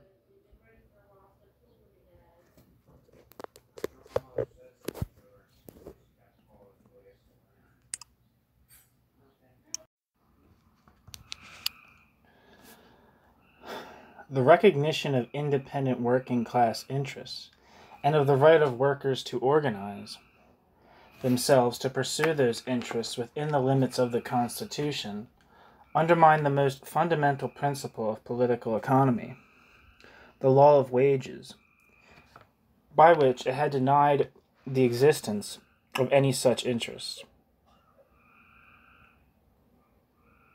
for half a century. The law of wages was already under considerable pressure. On the one hand, the Malthusian law of population had to be reconciled with the fact that there was no clear empirical relationship between level of income and size of family. Indeed, the poor tended to have larger families than those with more money. Thus, moral qualities rather than economic condition appeared to be the main determinant of population growth. On the other hand, the wages fund doctrine was contradicted empirically by the existence of considerable and persistent wage differentials. Most fundamentally, the law of wages conflicted sharply with the doctrine of self-help, for the doctrine of self-help stressed the relationship between the fate of the individual and her moral qualities, while the law of wages stressed the leveling effect of competition, so that the fate of the individual was inexorably tied to the fate of the class. There is no point in practicing self-help and moral restraint if others are breeding profligately,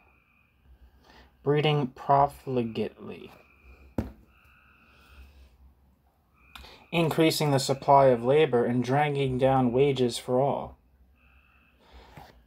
Mill and Cairns had patched the wages fund doctrine up with their, quote, theory of non-competing groups. But the law of wages was on such shaky ground by the 1860s that in the face of the challenge of reform it simply collapsed. The wages fund doctrine was demolished in England in 1868 by Cliff Leslie and Fleming Jenkins. In 1869, Thornton published his book on Labor and Mill. In his review of the book, conceded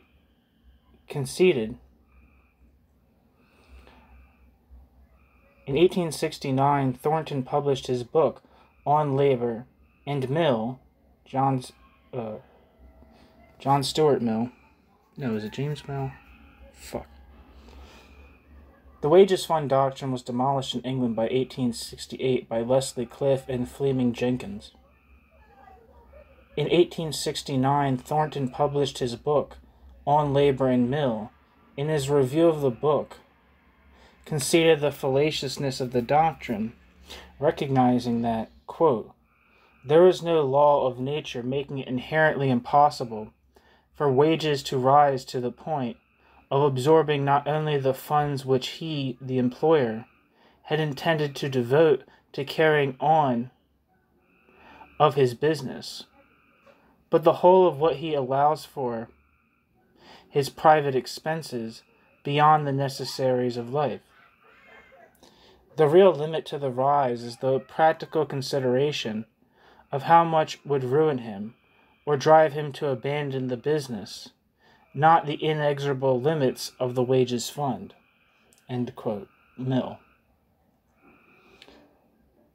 Although Mill reissued his principles in 1871 with only minor alterations, and Cairnes persisted through the 1870s, and although the wages fund doctrine has been repeatedly resurrected as a weapon against trade unionism, classical political economy was to all intents and purposes killed by this admission. Without the theory of the wages fund, it had no law of wages. Without the law of wages, it could not pretend to have a theory of profit. Classical political economy could hardly provide an adequate theory of capitalist society without being able to offer a theory of distribution.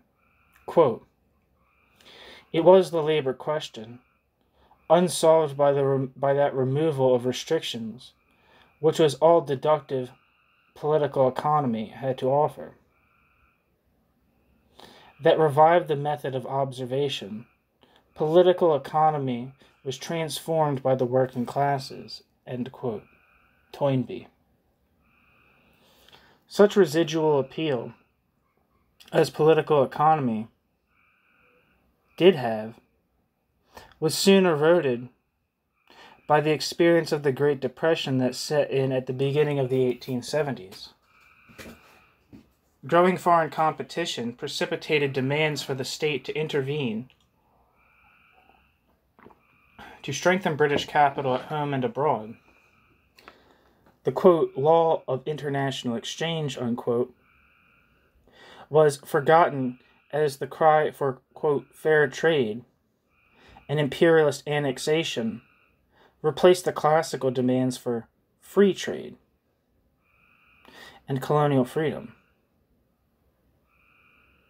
The law of international exchange was forgotten as the cry for fair trade and imperialist annexation replaced the classical demands for free trade and colonial freedom. The law of free competition was forgotten as cartels and monopolies arose, and state and municipal enterprises were formed to organize and finance the railways, coal, gas, and public utilities. The law of self-interest was forgotten as growing concerns about the physical, moral, and educational standards of the working class motivated increasing public provision and regulation of standards of housing, education, and public health. Political economy had no way of dealing with such questions. Quote, "The a priori reasoning of political economy, orthodox and unorthodox alike, fails from want of reality. At its base are a series of assumptions very imperfectly connected with the observed facts of life. We need to begin with a true picture of the modern industrial organism, the interchange of service, the exercise of faculty, the demands and satisfactions of desire." End quote. Booth, 1887.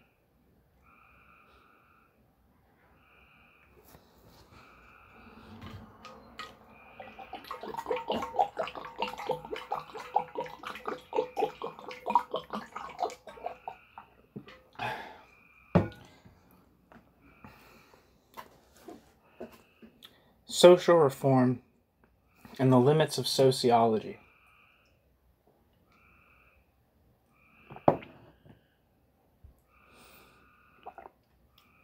The changing economic, ideological, and political circumstances of the 1860s and 1870s put classical political economy to the test and found it wanting.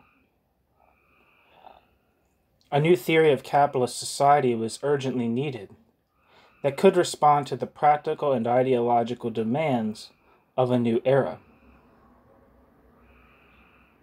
The first reaction to the collapse of political economy in Britain was to adopt a pragmatic approach that could give a truer picture of the, quote, observed facts of life, end quote.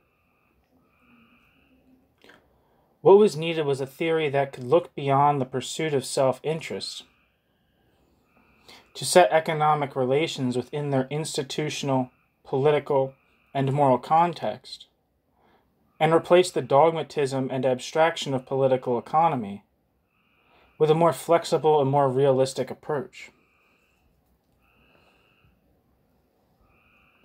What was needed was a, quote, scientific sociology, comprehending true economic doctrine, but comprehending also a great deal more, end quote, as Ingram argued in his enormously influential presidential address to Section F of the British Association in 1878. Spencer had already indicated the importance of non-economic institutions in his sociology, and Spencer continued to be influential among the opponents of reform. However, Spencer's optimism became less and less appropriate as the need for social reform became more pressing. Thus there was a turn to foreign sources, and above all to France and Germany, to find theories that could fill the gap. Thus Ingram was a follower of Comte, while Arnold Toynbee and Thorold Rogers drew most heavily on the historical school. Subsequently, Laplace was a major influence. Laplace's theory, which had stressed the importance of the family and community in achieving social integration, stimulated a mass of family-oriented poverty studies and community investigations, and gave British sociological reformism a distinctive emphasis on the use of social policy to mold the family and the use of town planning to mold the community. In similar circumstances in Germany, the younger generation of the historical school, dominated by Gustav Schmoller, established the Verein für Sozialpolitik in 1873, which built on the earlier tradition. The Verein sought to stimulate academic research that could serve as a guide for reform, and in its early years played a central role in the reform movement. The emphasis of the Verein was on discovering the means to ameliorate or abolish class conflict.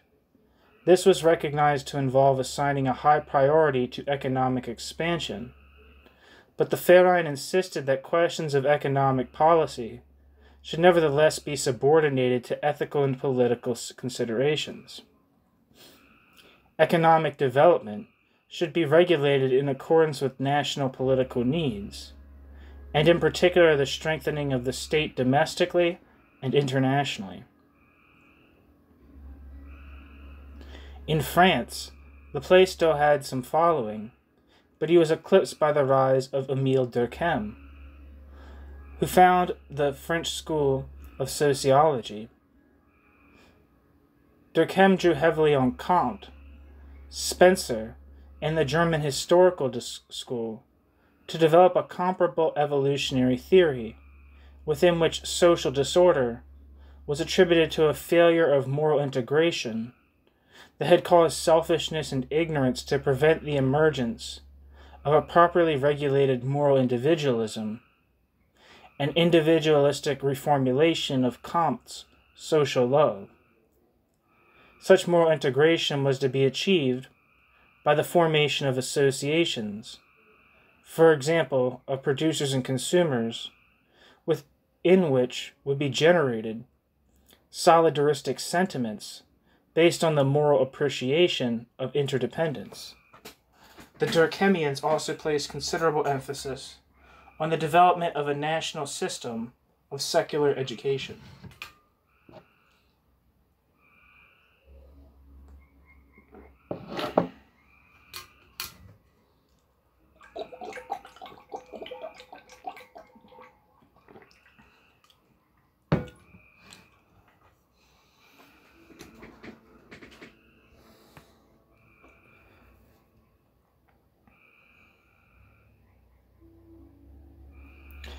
last quarter of the 19th century was a period in which there was a considerable cross-fertilization of ideas throughout Europe, as liberalism confronted the challenge posed by the institutionalization of class conflict associated with the growth of an organized working class, on the one hand, and the centralization and concentration of capital on the other. Similar schemes for the amelioration of the condition of the working class, the regulation of capital, the protection of petty producers, and the conciliation of class conflict were proposed throughout Europe. These schemes were formulated within a very similar theoretical framework, inspired by Kant, the German historical school, and rather ambivalently, Spencer. The concerns of the last decades of the 19th century were more pragmatic than had been those of the earlier writers, and speculative evolutionary schemes were largely displaced by a greater emphasis on detailed empirical investigations.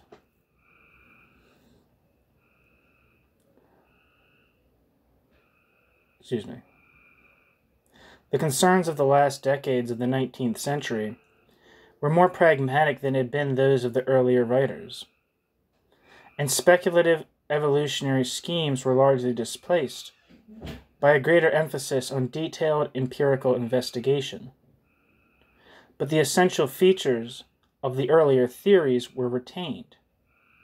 We can sum these up under 4 headings. First, the social theories of the late 19th century stressed the need for the moral and political regulation of capitalist social relations, to moderate the conflicts that arose out of the unfettered pursuit of economic interest.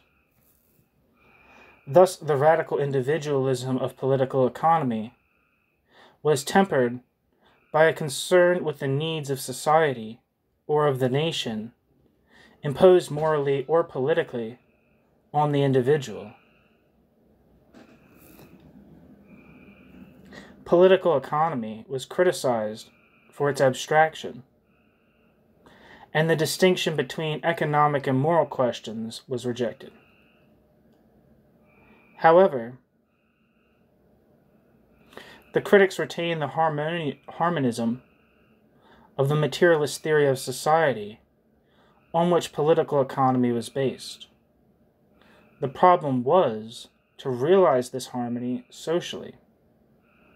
Thus, the conflicting economic interests of opposed classes had to be seen within a broader context of communal interests, in which class conflict was a sign of a failure of proper social regulation. Second, although these theories uniformly stress the socio-historical character of capitalist social relations against the economic reductionism of political economy, this historical relativism was quite different from that of Marx's critique of political economy. The specific historical character of capitalist social relations was conceptualized within a naturalistic evolutionary framework that governed the development of the relations of production, only distribution relations being subject to historical change.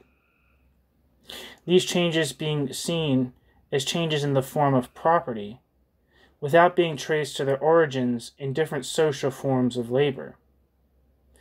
This separation of relations of distribution from relations of production had its origins within political economy, being formulated first by Say and subsequently adopted by most political economists as the framework within which the economic laws of capitalist society were developed. John Stuart Mill classically stressed the historical variability of the laws of distribution as opposed to the laws of production. Quote, "The laws and conditions of the production of wealth partake of the character of physical truths. There is nothing optional or arbitrary in them. It is not so with the distribution of wealth. That is a matter of human institution solely. I'm going to repeat all this. Quote, the laws and conditions of the production of wealth partake of the character of physical truths. There is nothing optional or arbitrary in them. It is not so with the distribution of wealth. Distribution of wealth is a matter of human institution solely. The things once there, mankind, individually or collectively, can do with them as they like. End quote. John Stuart Mill. Thus Mill distinguished petty proprietorship, slavery, métayage, cottagers, wage labor, and cooperation as different forms of the relations of distribution. Richard Jones, in relation to India, and Sir Henry Maine, in relation to Ireland, had likewise developed a framework within which to understand the changing forms of property that underlay different forms of the relations of distribution.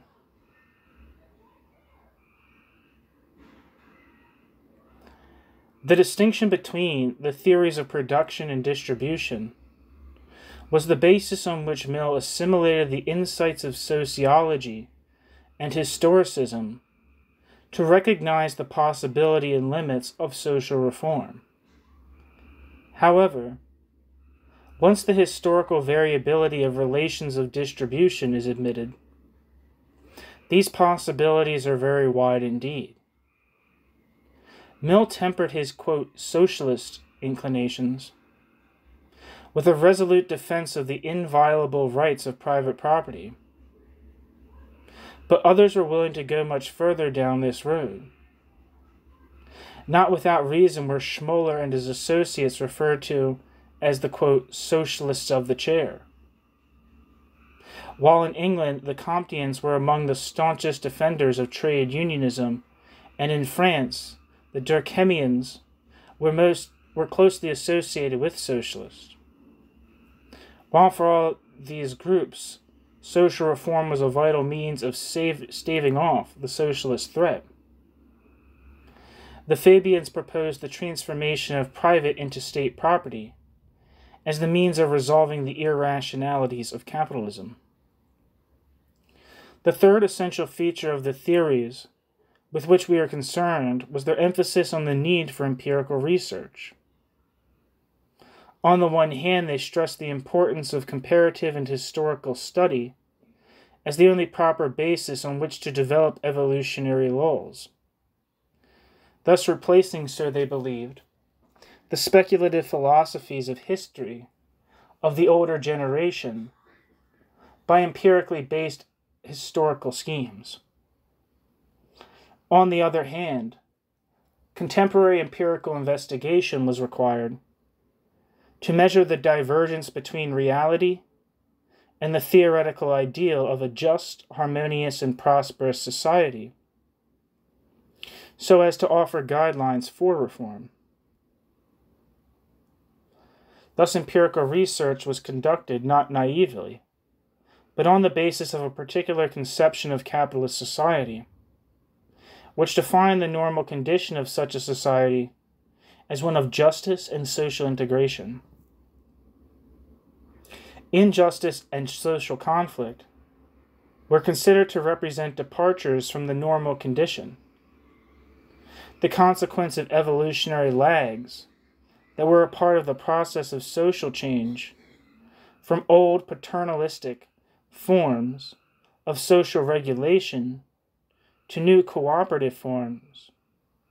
Comparative and historical research was directed at vindicating this conception of capitalist society by identifying the different historical forms of social integration and by drawing the lessons from history of the unfortunate consequences of the unregulated exercise of economic and political power. For all its empiricist criticisms of speculative philosophies of history, not least directed at Marxism, this approach did not get away from speculative evolutionism, for empirical investigation could never contradict the claimed normality of social integration. Empirical investigation, specifically directed to the discovery of conflict, injustice, and distress, in no way invalidates the conception of society as essentially harmonious, but merely pointed to the failure of evolution to complete its course. Empirical investigation explored the deviations of reality from the speculative ideal, not in order to test the evolutionary theory empirically, but to evaluate reality in the light of the ideal. Instead of adapting theory to reality, the task of empirical investigation was to provide the basis on which social reform could make reality conform to theory.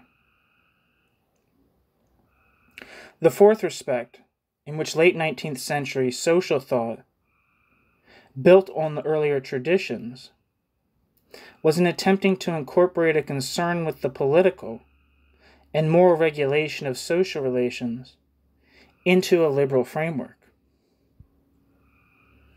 Thus, unlike conservative thinkers, they did not see either the state or morality as ends in themselves. Their critique of political economy was a critique from a liberal individualist direction, pointing to the ways in which the abuse of economic power and the socially conditioned existence of ignorance and irrationality enabled some individuals to intrude on the freedom and opportunities of others. Thus, the moral and political regulation of social relations and the development of an appropriate institutional framework within which such regulation could take place were seen as an essential presupposition for the harmonization of interests of the individual members of society. For example, Durkheim, far from being a conservative or a collectivist, was essentially seeking a sociological reformulation of social contract theory that could legitimate a greater degree of social and political regulation than had been appropriate to the, quote, age of reason, or the, quote, age of utilitarianism.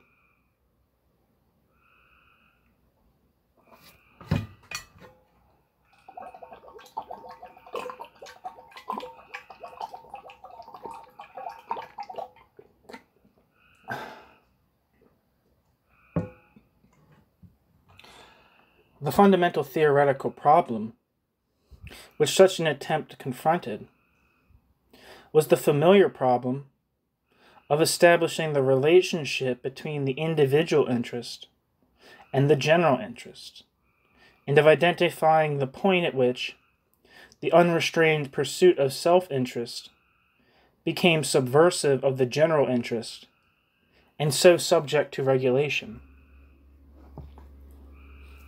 We have seen that classical political economy had such a theory expressed in its economic laws that set very narrow limits to social intervention. Vulgar economy and Herbert Spencer likewise defended a regime of laissez-faire on the basis of little more than liberal optimism. Kant and the German historical school offered a moral and political critique of the implications of laissez-faire, but they had no means of rigorously establishing its limits, nor, correspondingly, the possibility and limits of intervention. The sociology of Durkheim, the investigations of the historical school, British empirical sociology, and Oxford idealism equally rested on purely pragmatic foundations. While the principle of self-interest was rooted in the aspirations of the individual, the principles of moral and political regulation were located beyond the individual, in society, the state, or religion. In rejecting political economy, these critics were not rejecting liberalism. Thus, they were not prepared to fall into the arms of the conservatives in subordinating the individual to super-individual principles. The result is that, in all these theories, we find a constant dualistic tendency, with the individual on the one hand, and the state or society on the other, appearing as complementary ends, without any rigorous theory of the relations between the two. This absence had enormous practical consequences, for it meant that there was no principal basis on which to evaluate reforms, in which the rights and freedoms of the individual were restrained or violated in the pursuit of moral and political ends, because there was no way of systematically assessing the impact of such reforms. Conflict, injustice, poverty, and distress could be discovered by empirical investigation, and ad hoc reforms proposed to deal with them. But how is the reformer to know what would be the effect of such reforms? How would the reformer know that the reforms might not exacerbate rather than solving the problem? How were the benefits gained by some to be weighed against the losses incurred by others? How was the reformer to weigh social benefits against the violation of individual rights? Spencer repeatedly railed against vain attempts to treat social problems on the basis of an estimate of, quote, immediate benefits and costs, end quote, rather than on the basis of a more profound investigation. Quote,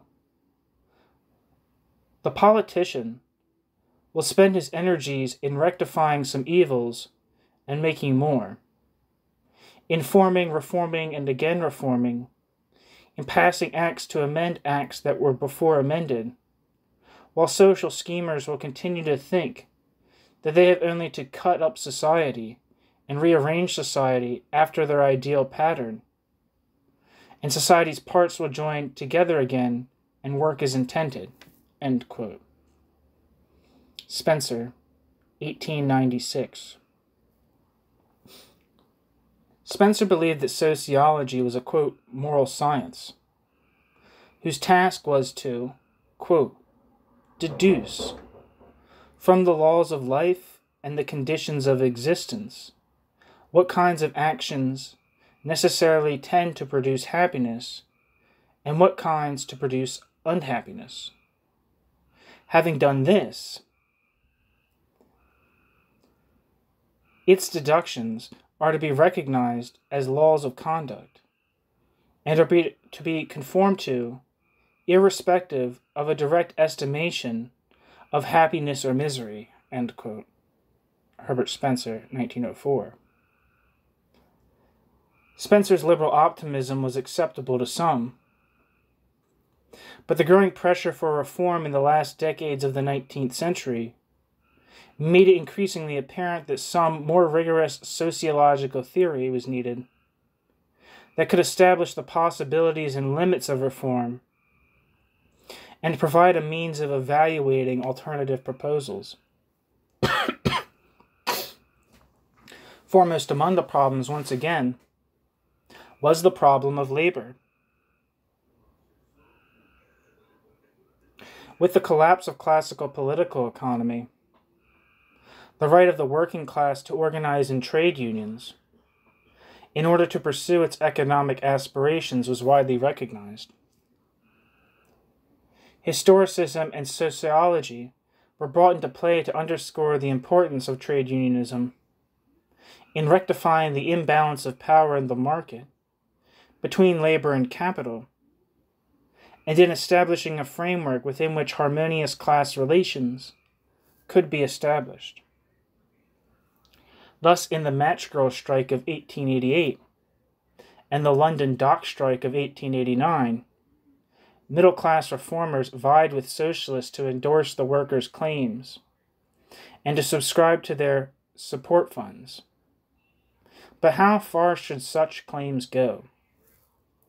What would be the effect of an increase in wages for the workers, for their employers, and for the economy as a whole? At what point does trade unionism become an intolerable violation of the freedom of employers or of individual workers, rather than an essential agent of social justice? How should the state respond to the agitation to limit further the length of the working day? How should the state respond to demands to alleviate the conditions of the unemployed? How should the state respond to demands for social insurance, for the provision of public housing, for the establishment of municipal enterprises, and the taxation of land and inherited wealth? All these were questions to which political economy had been able to give clear answers, even if those answers were no longer acceptable.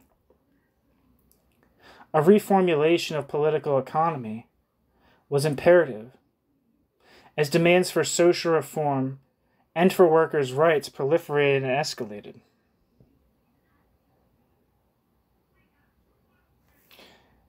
The need for a more rigorous theory was not only practical, but also ideological.